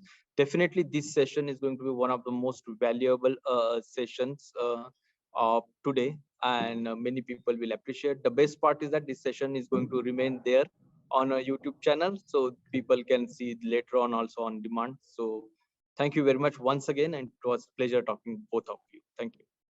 Thank you very much. Same here. Thank you very much. And I request all of our audience to please stay tuned. Chef Ali will take over for the next session. Okay, welcome everyone. My name is Shafali and welcome all Konnichiwa to our Konnichiwa event 2021. Today I'm very delighted to have Miss Avantika with me, who is a proud owner of Kampai restaurant. Would you like to share something about yourself first, Avantika? Sure. Thank you so much for having me here. It's quite a pleasure to be able to speak at a forum like this. Thank you, Shafali, for inviting me. I'm Avantika. Like Shafali mentioned, I run a Japanese restaurant here in Delhi by the name of Kampai. I started this restaurant about now almost 3 years ago, and it was inaugurated by the ambassador of Japan at the time, His Excellency Hiramatsu-san. So we, from the very beginning, had a very clear goal of doing something for the Japanese clientele in Delhi. So from the very beginning, we were very focused on, giving them a piece of their home in Delhi. So from the very beginning, we've had a very large clientele, which were Japanese, and we focused a lot on, we had a Japanese chef who came and curated our entire menu and trained our team. So I ran the restaurant for 2 years, and then I opened my second restaurant last year. That one is a Singaporean restaurant. We also do a lot of Japanese caterings. We do a lot of very high-end events within the Japanese food space. Yeah. Thank you for giving the introduction, Avantika. As you know, this particular segment is for women empowerment. So I would like to know from you, what does women empowerment means to you? That's a heavy question, but I think in today's day and age, to me, women empowerment is all about, having the freedom to choose your path in life. It's about choice. It's about, having the freedom to be able to go and pursue whatever it is that you want, whether professionally or personally. Gender roles shouldn't define career goals or, personal goals. I think any decision based, for your profession or your personal life should be based on what you desire and what you want, and not based on what gender you are. So that for me is just what women empowerment is. And it's also about women like us who are, at these roles. We should take advantage of where we sit and, invite other women and encourage other women and, keep them motivated, because, it is possible to go and get what you want. And that is, also what for me it means. That is so true, that women empowerment should not be something like different job or different altogether anything. This thing should not be genderized. It should not be divided that this work is related to women and this work is related to men, and female cannot enter that particular segment. So thank you for giving your views on that. It's really wonderful to know that. Thank you. So moving further, I would like to know that you studied something like managing luxury brand. Yeah. And hospitality is something different from that, what I understand. So how come you switched from that particular segment to hospitality, and when that idea came into your mind? I did my graduation in fashion design, and then I went on to study luxury brand management in London. And I pretty early on knew that I definitely didn't want to be in design, and I wanted to be on the management and business ends of things. So when I went to London, during my master's is when I started getting interested in the hospitality industry in India, and I did my entire 6-month thesis on the hospitality industry in India. And that's when I started getting interested, and I realized the potential that this industry has, and the kind of growth that it's seen in the last decade. So when I returned to India, I was very clear that this is what I wanted to do, and I created my business plan, and I went out, got some funding and opened my restaurant, because I realized that that's where my passion lies. how Kampai is different from other restaurants, because it's a Japanese restaurant. So how it's different? Right now in India, we are having several restaurants. Means if I talk about Delhi, Pune, Mumbai, there are several restaurants. So how Kampai is different from them? I think, as an owner, I take a lot of initiative in making sure that the quality of everything that we serve is, at the top. And I don't like to compromise on anything because of, price, other things. Like, I'm kind of okay to absorb certain costs, but I'm very particular about the fact that the quality has to be maintained. At the time that I opened Kampai, there were not many Japanese restaurants place, as in like a standalone format. So there were a lot of them in like luxury hotels and things like that, but there weren't too many in like a standalone format the way that we have done. So ours is like a very modern interpretation of authentic Japanese cuisine. So what I wanted to do is, not just cater to either the Japanese or the Indians. I wanted to create a product which would be enjoyed by the Japanese and the Indians alike. So our restaurant is also very well known for its like cocktails. So we also focus a lot on that part of things. And so we've created an entire cocktail concept menu, which is actually based on the different landscapes of Japan. So we've actually created a very interesting story around, all the different areas of Japan. So we've been inspired by Kyoto and Okinawa and Tokyo. So we've actually taken a lot of inspiration. In everything that we do, Japan is just very strongly built into all our ideas and our concepts. And, we very strictly adhere to that, and we, maintain our authenticity in every possible way. That's where I think that we kind of stand out from the other restaurants.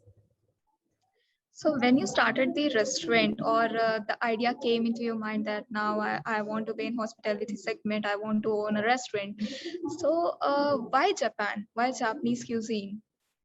So actually, my father had a lot of business in Japan when I was growing up. So I've visited Japan almost, I think, 7 or 8 times in my life, and I was exposed to the Japanese culture since a very young age. So because of my father's business, we were around a lot of Japanese people. So I was exposed to the culture and the cuisine from a very young age. And on one of my trips to Japan, and it's always been my favorite cuisine. And then on one of my trips, I realized that why is no one doing justice to this cuisine, in India? And I realized that there was a big gap at the time, and I wanted to kind of, introduce people to this cuisine. So we get so many Indians in our restaurant who've never tasted Japanese cuisine. So it makes me really happy to, be the first sort of point of contact between India and Japan, because this is how people perceive Japan when they come to Kampai. This is their first taste of what Japan would be like. So it makes me really happy that we have a small role to play in that. Yeah. I'm sure. But Avantika, if I ask, like, we are having a lot of Japanese restaurant, but they are still into like different cuisine. How difficult it was for you to introduce Japanese cuisine in India, because still Indian people are not so enthused about Japanese cuisine because they don't have that sort of taste developed. Yes. So how difficult it was for you? It's definitely, it still is, it can be very challenging also, because a lot of restaurants, what they end up doing is they end up serving Chinese and Japanese and Thai and everything within the same restaurant, which I personally find very confusing, because I feel like a restaurant should stick to one identity and not dilute it for the sake of luring customers in. And you also have to give the customer a chance, to kind of really, so it took us a while. When we started, we had about 65% of my clientele was expat only, and we had only like a 30% Indian clientele. And today it's reversed, of course, because of COVID as well. But even otherwise, now we have such a loyal set of clientele for amongst our Indian clientele. And that, what, now people are so well traveled that people do really understand this cuisine now, and people genuinely are now starting to take interest, and they want to come and they want to try, and they want to know what are the specialities, how do you eat Japanese food, what do you pair it with. So people are definitely getting inquisitive. So we want to take that challenge on, and we want to educate people that this is what true Japanese cuisine is. And I'm very I've been very sort of firm on the fact that I'm not going to introduce like, other dishes in my menu which are not Japanese. So we've been very kind of particular about that, and we will continue. And that's why today Kampa has made a name for itself in the market also. If I talk about the clientele, so what percentage I can say what sort of percentages of Indian people, and if we exclude Japanese people from that list? So pre-COVID, it was only about 30-35% of my clientele was Indian pre-COVID. Now I would say 60% of my clientele is Indian now. Yeah, that's also post-COVID. Yeah, that's also because so many Japanese people also went back. But having said that, it's also because the popularity of the cuisine has grown a lot in the last 2-3 years. So there were so many people who came and tried the cuisine for the first time, and now they've become like, regulars. Now they know that if they want Japanese food, they come to Kampai for it. So yeah, so that's now how it is. So what are the signature or authentic you can suggest to Japanese people that you prefer that in your restaurant, or you are having, or want everyone to try that cuisine, whether Indian or Japanese, anyone? I think the most popular thing is always sushi amongst Indians, especially. Sushi has become like the most trendy thing suddenly in the last year, where everyone, so we do a lot of caterings as well. And all our clients for our caterings, the first thing they want is sushi. So definitely sushi has become like the most trendy thing to eat in today's day. Other than that, we also like our ramen is excellent. So our ramen is also like our, some of our signature dishes are from our ramen section. We also like our tempuras, which are very, popular in Japan. So our tempuras are really popular. Then we have our bento boxes, which we, sell for lunch, like quick Japanese lunches. Then we have, from a variety of donburi and teppanyaki. So, so all of those as well. Yeah. Okay, so we whenever I'll travel to Delhi, or someone who's traveled to Delhi, they will definitely have something authentic Japanese food there. Anytime, let me know when you're here. Sure. So one thing, if I talk about from women's perspective, how difficult it is, or what set of skills is really required to be in hospitality segment, because it's not an easy task to be in hospitality, or owning a restaurant, or owning a hotel. So what set of skills is required, you think, or must be there to be a person where you are right now? I completely agree. It's a complete male dominated industry. There are very few female restaurant owners that I know. And that's where I actually personally enjoy it, because I get to make a difference, and I take this responsibility quite seriously. So in fact, recently I was also appointed to be on the management committee of the National Restaurant Association of India. So it's a very small and very prestigious committee, with Congratulations for that. Very much, thank you. So it has some of the most senior members of this industry. So I was appointed to be on the management committee, and I'm one of the only 2 women that are on the committee, and the only one from Delhi. So I have taken it as a personal thing to encourage more and more women to take on this role, and to like really come out and know that it's not just for men. It's very much possible for a woman to do this job. I think the one most important thing is just to be confident. I don't think gender has anything to do with how you run a business, or how you run a restaurant, or or which industry you can or cannot get into. It's just about confidence. If you're confident on your product, people will notice you, and people will notice your product. So it's all about that. It's how passionate you are about your business, and how confidently you kind of take that forward. So that's how I see it. Sure. Okay, so after that, I would also like to know that you faced COVID situation also. Like COVID has done really bad to our society, not even in India. If we talk about US, UK, Europe, everywhere, the whole world was under, panic situation, or really bad impact was there. And especially if we talk about hospitality segment, that it was really bad impact on that. And still hospitality segment is recovering from that trauma. So how you manage that? Because again, it's not a fact that COVID was for a male person or for female person. Every It's for everyone. So how you manage that? So definitely it is one of the hardest things that our industry has ever had to go through, because the extended periods of lockdowns and the high rents that we pay, it was quite a challenge negotiating with the landlords, and also like paying your staff, and all of these things were very, very challenging. And it wasn't just the lockdown period, it was also post the lockdown. Business was not even 15% of pre-COVID when the first lockdown opened up. Things started again picking up in January, but then again by then, again, just when things were picking up again, the lockdown happened again. So it was very, very challenging. But having said that, now business is picking up again, and the customer sentiment is back. And I mean, we're pretty much now back to our pre-COVID sales. And now we just hope that it stays like this and nothing else happens. And I think it will take us a good amount of time to be able to recover the losses and to be able to recover from this. But we're hoping now that the worst is over. So, yeah. I'm sure everything will be on track in some time later. Yeah.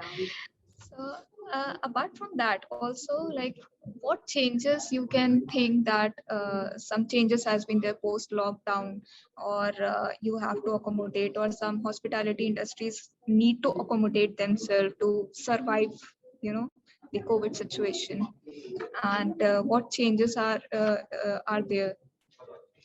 I think the biggest thing is, of course, safety and hygiene protocols, which we've set. We've set these standard operating procedures across different departments in the business, which are very strictly adhered to. We also conduct a lot of random audits to make sure that those hygiene checks are done regularly. Because today the last thing you want is for anyone to have a sort of, an unsafe experience at one of our outlets. So we're very particular about that today, I think. So that's one of these things. So Avantika, you are having a very successful restaurant in Delhi. Is there any plan for expanding from there, like coming out of Delhi? Yeah, so like I mentioned, I opened another restaurant last year. And then I also kind of, I'm also looking at other cities within India. I'm planning to expand into Bombay. I'm looking at Goa. In fact, I have just signed a franchise for Kampai in Bangladesh. So Kampai is also going international now. So, we are looking at a lot of expansion for sure. Yeah. I'm sure it will be as successful as your Delhi franchise. Yes, thanks. Sorry. Would you like to say anything to young women entrepreneurs in hospitality segment, or precisely I can say that would you like to say anything to women in general who aspire different segment, not only hospitality but any segment? Yeah, I mean, the only thing that I want to say is, that get the fear out. It's all in our heads. There's enough of us women entrepreneurs who are here to kind of give our support to any young entrepreneur who wants to get into business. As my, as part of my role in the hospitality industry, I want to personally take on mentoring, taking on mentorship of young entrepreneurs and women especially, and helping them, set up their businesses. And, I think there's so much that can be done.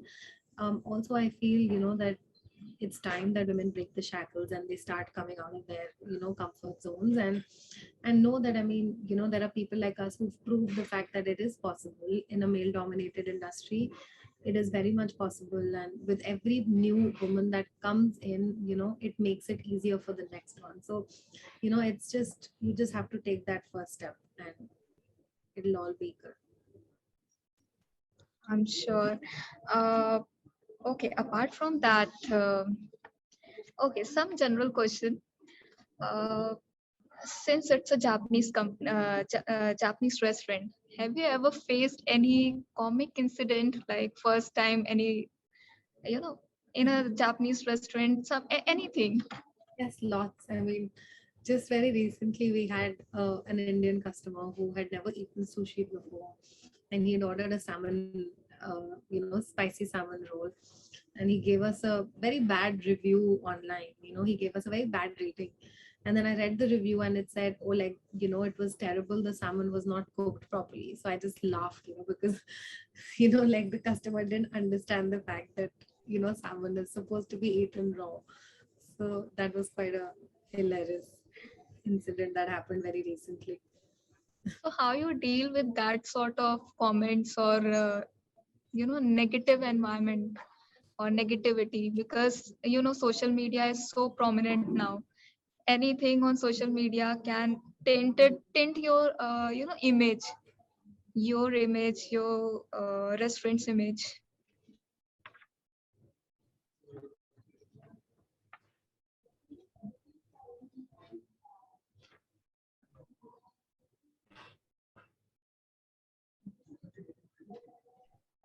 I Yeah, I think am I. Can you hear me now? I think Yeah, I can hear you. Perfect. Yeah. Sorry. Okay. Should I repeat my question? Yeah, I'm sorry, I missed your question. Okay, I was asking like how you deal with that sort of question, or comment on social media, because social media is so prominent right now that any comment, any remark on social media, any site, it can tint your personality, your company's authentication as well. Yeah. Oh, it's definitely, I always say social media is a boon, but it's also it can also be a very painful thing to deal with sometimes, because, so what we like to do is educate our customers as much as we can from our end, like if there's someone who's never eaten Japanese cuisine, we do our best to educate the customer. And from before, we like to inform them that this is what, you can expect when you order, a particular dish, or, and if we do get a negative comment, then we take it very, very seriously, and our time management gets on it, and we make sure to call up the customer, understand what went wrong, and if it's a genuine concern, then we address it immediately, and we take that very seriously. Yeah. Okay, one thing very important I just forgot to know. It's like your restaurant is Japanese and all the cuisine are Japanese. So chefs are also Japanese, or a certain training has been given to Indian chefs? Yeah, so we had a Japanese chef who opened the restaurant, and he was with us for almost a year. And he's the one who's trained our entire team. We have a complete Indian staff now, and but all my staff have been trained under Japanese chefs, and they're all experts in in Japanese cuisine. And my entire menu and everything, all my recipes have all been curated by our Japanese chef. So yeah, so that's how we maintain our authenticity. Yeah. Thank you so much, Avantika, for giving your time, joining me in this event, Konnichiwa Pune 2021. Anything else before you go? I would like to know, you want to tell to audience, or any other view you are having as a woman in hospitality segment, before I close this segment?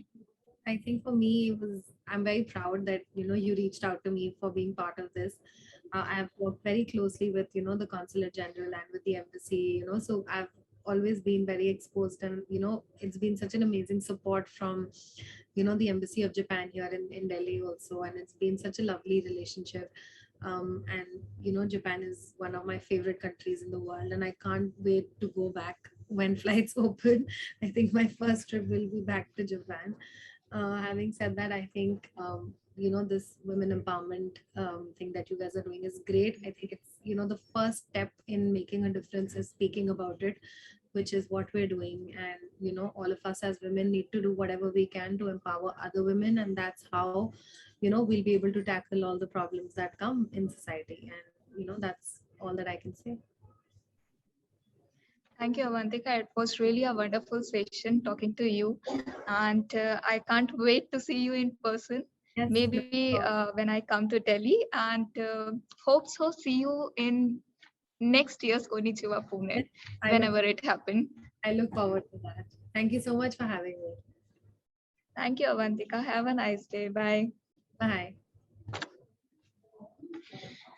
So with that, I would like to request Tomuka Vane-san to take over, and she is going to talk about good health and prosperity for all Kikusen Maruichi's Indo Daikaka Guru. So I'm so sorry. It's something like Japanese. I think I missed something in between. No, it's absolutely okay. And even this art, actual live performance is first time for me. So I'd like to now introduce Kikusen Maruichi. She's here with beautiful flowers on her head. Konnichiwa. Here actually it's already past 9:30 at night, so it's already konbanwa time. So we are doing konbanwa Pune from Japan. こんばんは。はい、こんばんは。じゃあ、今日のお題目をどうぞ。はい、江戸大神楽という日本の伝統芸能をご披露させていただきます。Today, she is going to perform Edo Daikagura. It's a traditional performing art from Japan. はい、この、芸というのは、とてもおめでたい時に、演じるものでして、神社や、お寺などに、奉納する芸能として、昔から、人々に、パフォーマンスをしてきました。So this art form has been performed at Shintoism shrines, and when we have auspicious occasions, these kind of performers would come to the shrine and perform. はい、獅子舞というものがあります。そちらは、神の化身と言われているものを使って、お客様、を、厄落としというものをします。その厄落としを、新しい、新年にしまして、そして、大丈夫ですか？大丈夫です。はい、はい、しまして、その余興って今日は見ていただくのはその余興として演じられている、曲芸をお楽しみいただきます。Okay, so today she's going to perform various forms of Edo Daikagura, and one of them is like Shishimai. Shishimai is a dance of lion, and the lion is supposed to disperse the curse or some bad luck from the people. So this is her performance. Would you like to focus on her performance? Then will you kindly shift Kikusen Maruichi to the main to be broadcasted? Then it will be nice to come on live. いいのかな？はい。大丈夫かしら？シェアスクリーンだからいいのかな？これで。うん。ちょっとシェアスクリーンじゃないでしょうね。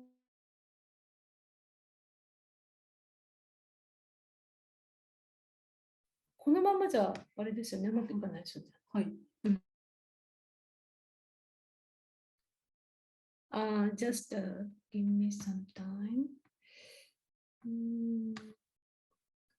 Just I request them to be put.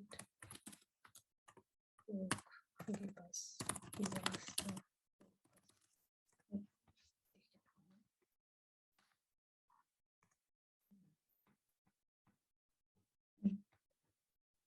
これ多分シェアスクリーンでできるのかな。ちょっと待ってね。これでいいのかな。スクリーンシェアじゃできるよね。ちょっと待ってね。なんかライブパフォーマンスで、あ、ピンか。これをピンにすればいいのか。ピン。はい。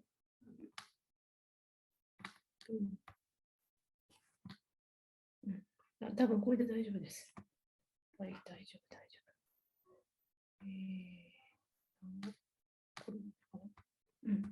多分大丈夫です。はい。はい。はい、じゃあ、ちょっと待ってね。OK。これで大丈夫です。はい。はい。そしたら、じゃあ、はい。音源を流します。間違えた。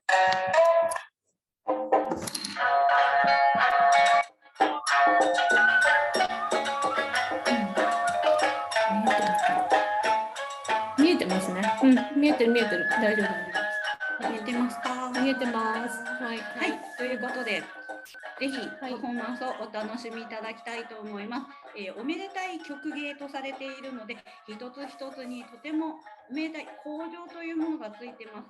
それで皆さん、ハッピーをお送りしたいと思います。So each performance will be accompanied by a statement that would explain about the meaning of each movement and also actions. Thank you. はい、それでは早速始めていきましょう。よろしくお願いします。はい、お願いします。ちょっと待ってください。これステージ2に入ってるのかな？ステージ2入ってますよね。OK です。はい、大丈夫です。それではこちらでパフォーマンスさせていただきます。それでは、今回でしたら大きな獅子頭というものを皆さんにお送りして役落としをするんですけど、私がご用意したのはこちらの小さな獅子のお手玉です。はい、こちらで皆さんの役落とし見てみたいと思います。拍手してください。それでは投げてからでお願いします。それでは行ってみましょう。いきます。はい。拍手。はい、役落としです。皆さん、ハッピーで入れられますように。So this is to disperse the bad luck, and now she's doing another performance. はい、それでは行ってみましょう。今度はこんなものを取り出しました。これ何かと申しますと、棒です。はい、この上にこんなものを取り付けます。木でできたコップ、見えるかしら？コップです。It's a cup. Wooden cup. Wooden cup and wooden stick. はい、ジョイントという道具です。これを体のいろんな部分に立てていきます。バランスをしていきます。So now it's get balanced at each and different parts of the body. はい、いろいろ乗っけていきますよ。So different kind of things will be put. まずは草のついた板。This board with some threads. はい。そしてコップ。And there is a glass on top. 空です。Now it is empty. なので用意したのはコカ・コーラです。So this is a Coca-Cola. 大丈夫ですか？大丈夫です。これを入れます。So now it will be poured inside of the glass. はい、入れましょう。Let me pour it. シューとか言う。プシュっていう。すごい。なかなかワイルドです。はい、これを入れますよ。Now it's being poured inside of the glass. 美味しそう。美味しそうって今飲んじゃダメです。すいません。はい、入りました。液体入りましたよ。So here is a liquid inside. And now she will close. はい、そうしまして、すごいなんか。Then bring it back. はい、これ覚えてますか？ So now on top of the wooden cup, she will put it. これを体のいろんな部分で立て分けてまいります。It's going to be made erected. それでは行ってみましょう。水つぼみの曲。まずはこれを親指の上でバランス。First on top of the thumb. 親指1本、親指試し。はい、よいしょ。はい、世界中から拍手が。はい、ありがとうございます。パチパチパチパチパチパチパチパチ。はい、この建物一旦歯の上でバランスです。Now it's on top of feet. はい。So this is most tricky part. さらに細い糸取り出しました。Further, she has brought out the thread, very thin. これでどうするか、この建物を空中へと It 吊 will り be 上げます。 now in the air. はい、よいしょ。わー、すごい、本当に立ってる。わー、ありがとうございます。すごい、すごい。皆さんの温かい拍手にお答えして。Please clap your hands, even though you are online. We will hear you. 揺らします。 It can be swung like this. And this is amazing. Stop it! Now it stopped. 危ないので一旦口元へとバランスを戻します。 It's tricky, so I will put it back to my mouth. 危ないのでなかなか戻らないです。 It's not coming back yet because it's a little bit tricky. こういう時はどうするか。What should I do now? ゆっくり戻します。 I will keep it back slowly. 慎重に。 Very carefully, I put it はい、 back. 戻りました。はい、すごいです。ありがとうございます。さらに続いてシナの根元に一絡み。 It's twisted just at the end of the thread, at the end of the loop. そして引っ張り上げるとこんな現象です。 Now it will be brought. よいしょ。わー、インからクリは回し道路。 Wow, it's twirling, twirling and coming back to her hand. Now it's arriving her hand. Wow, すごいです。すごいすごい。It's amazing. ありがとうございます。はい、最後まで。Surely amazing. たどり着きました。この続きあるんですけども、場所の関係上、時間の関係上、ここまでとさせていただきます。ありがとうございます。はい、ありがとうございます。この機会にね、この後の機会、もしかしたら皆さんにね、見ていただく機会があるとは思いますので、その時は、あ、それかと思っていただければなと思います。はい。Whenever you see this Edo Daikagura performance, I just hope that you'd enjoy this, and this is how we perform. はい、なので、このコカ・コーラをどうするかと申しますと、What shall I do with this Coke? 飲みます。I'm just going to finish it. はい、お味はいかがでしたか？すごい美味しいです。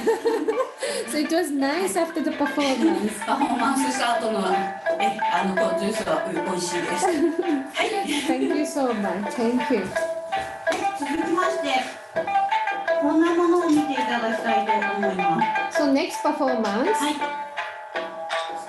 先ほどもしなかったんですけど、はい。私どもの余興とされている曲芸、はい。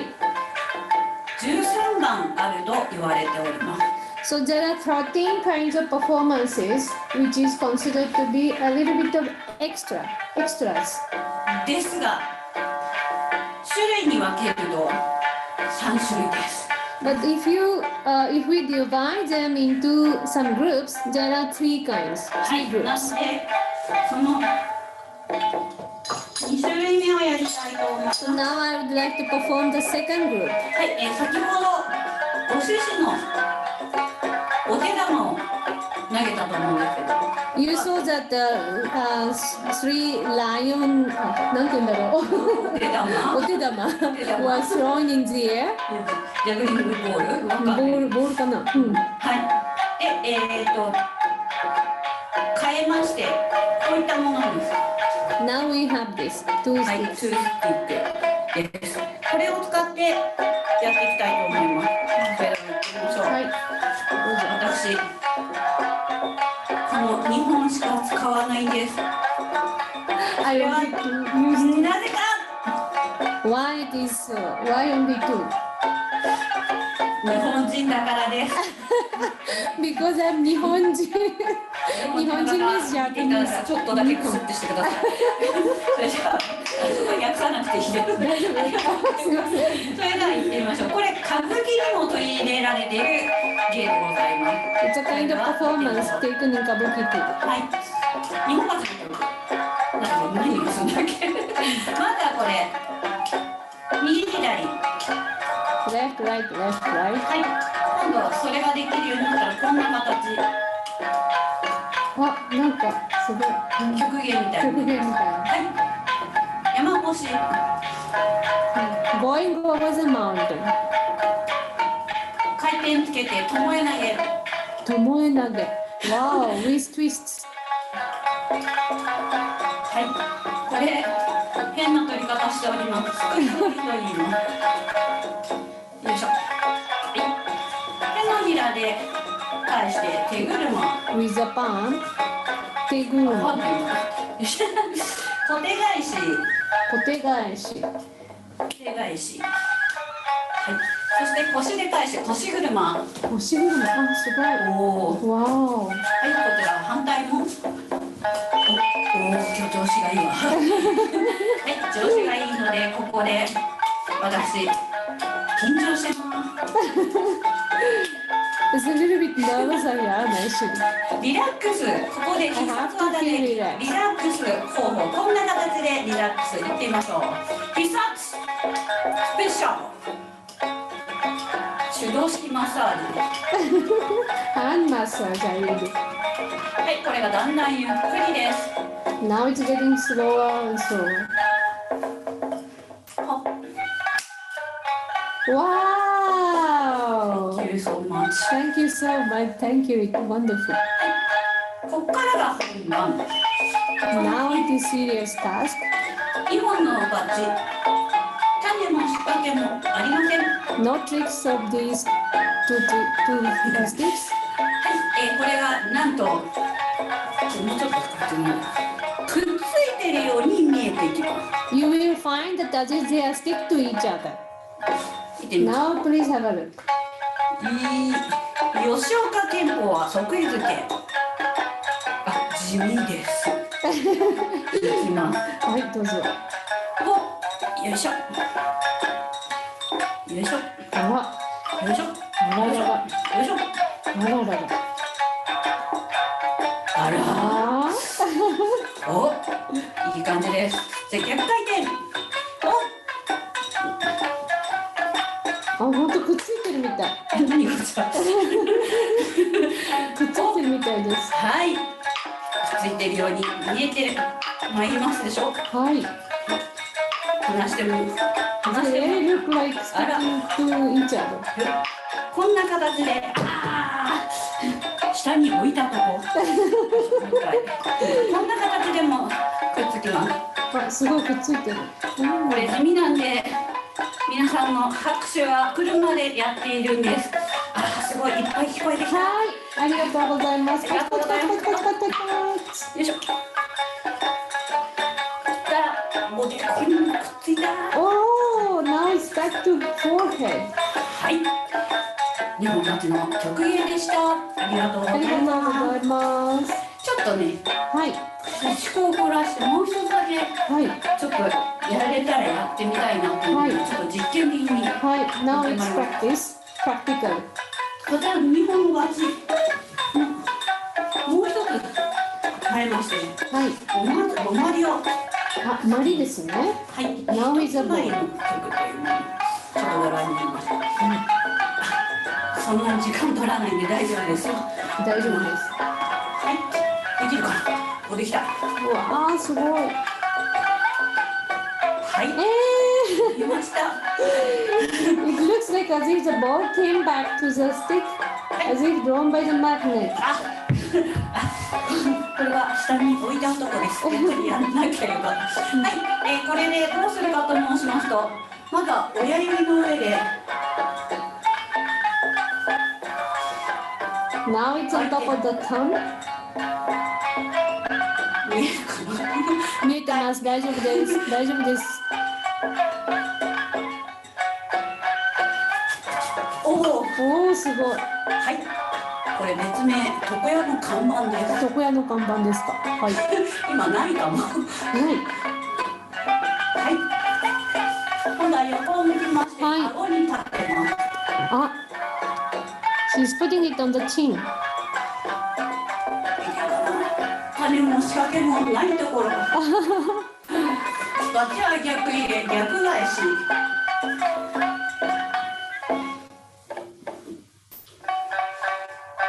So nothing is there to support the ball and the stick. バッジをおでこに乗せまして。Now it will be kept on the forehead. はい、腰の加減で手を使わず、針がおでこのバッジに移動するはずです。できるかな。大丈夫です。Now, without using hand, this ball will be shifting to another stick.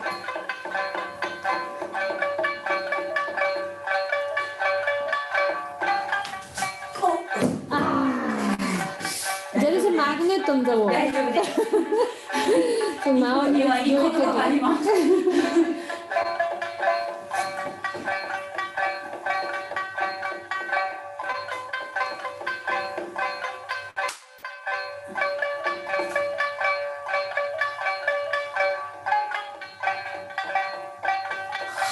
わあ、amazing, amazing, amazing. ありがとうございます。はい、ということで、見ていただいたので、もう一つ、あと時間ありますので、あとまだ9分ありますので、はい、9分、たっぷり見ていただきましょう。はい、何をするかと申しますと、先ほどからここ見えますか？これ。What is that? Can you see? It's Japanese umbrella. そうです。日本の番傘です。番傘。はい、これで何をするかと申しますと、この上でいろんなものを回してまいります。昔、おじいさん2人がやっていた、おめでとうございます。知ってる人いますか？はい、まあそれはもう日本人の方のために。そうですね。はい、いろんなものを回します。おめでとうと言っておりますが、ちゃんと意味がございます。最初に説明したように、おめでたい登場、とてもハッピーな登場フレーズというものがついております。ぜひちゃんと言ってください。Always happy phrases will accompany such performance. はい、まずはこちらです。鐘の輪っか、平べったいですが、Round.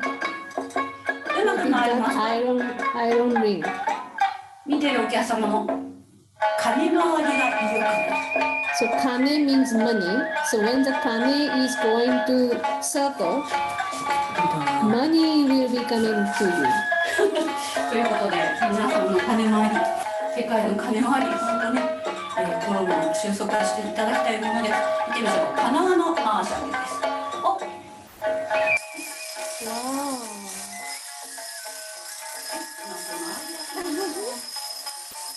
い、いろんな技に挑戦いたします。まずはこれ。Different kind of method. 肩の端っこ。Just at the edge of the umbrella. ネズミの毛とか、よーし、そうでもないけど。Please don't fall. 肩をもう一度。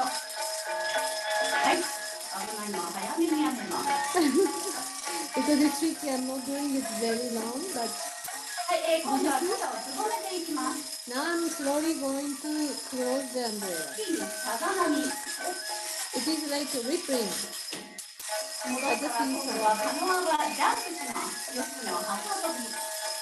Now this ring will jump. Please have a look. And come back. And we jump and come back. Jump and come back. Thank you so much. Now I will jump.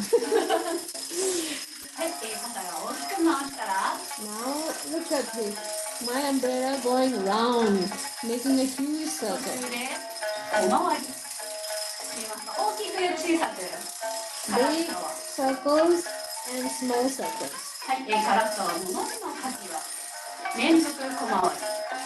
Continuously with small circles. Now the speed will be accelerated.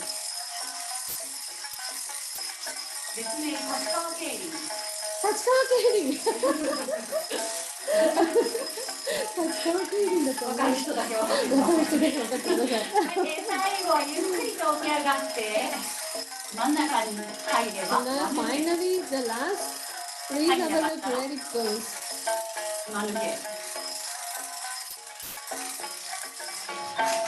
Wow, sugoi! Wow, this is amazing. Thank you so much. I didn't think you could go like this. Thank you.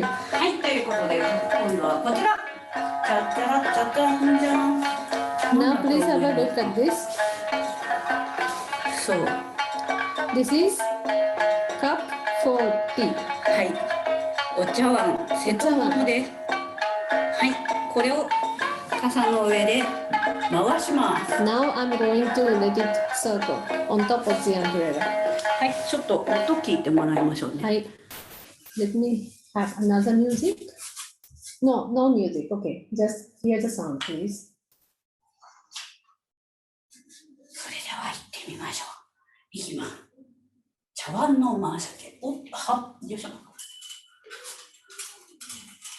あ、おお。Wow, it's a lovely sound. 音聞こえますでしょうか。風鈴のような涼しげな音で回っております。It makes such a beautiful chain of sounds. はい、今お茶碗が横向きです。今度は見ていただきましょう。The cup is on the side. 先ほどのように傘を回転してまいります。Now I will make it. するとお茶碗の向きにご注目です。Please have a look at the direction of the cup. お茶碗がだんだんと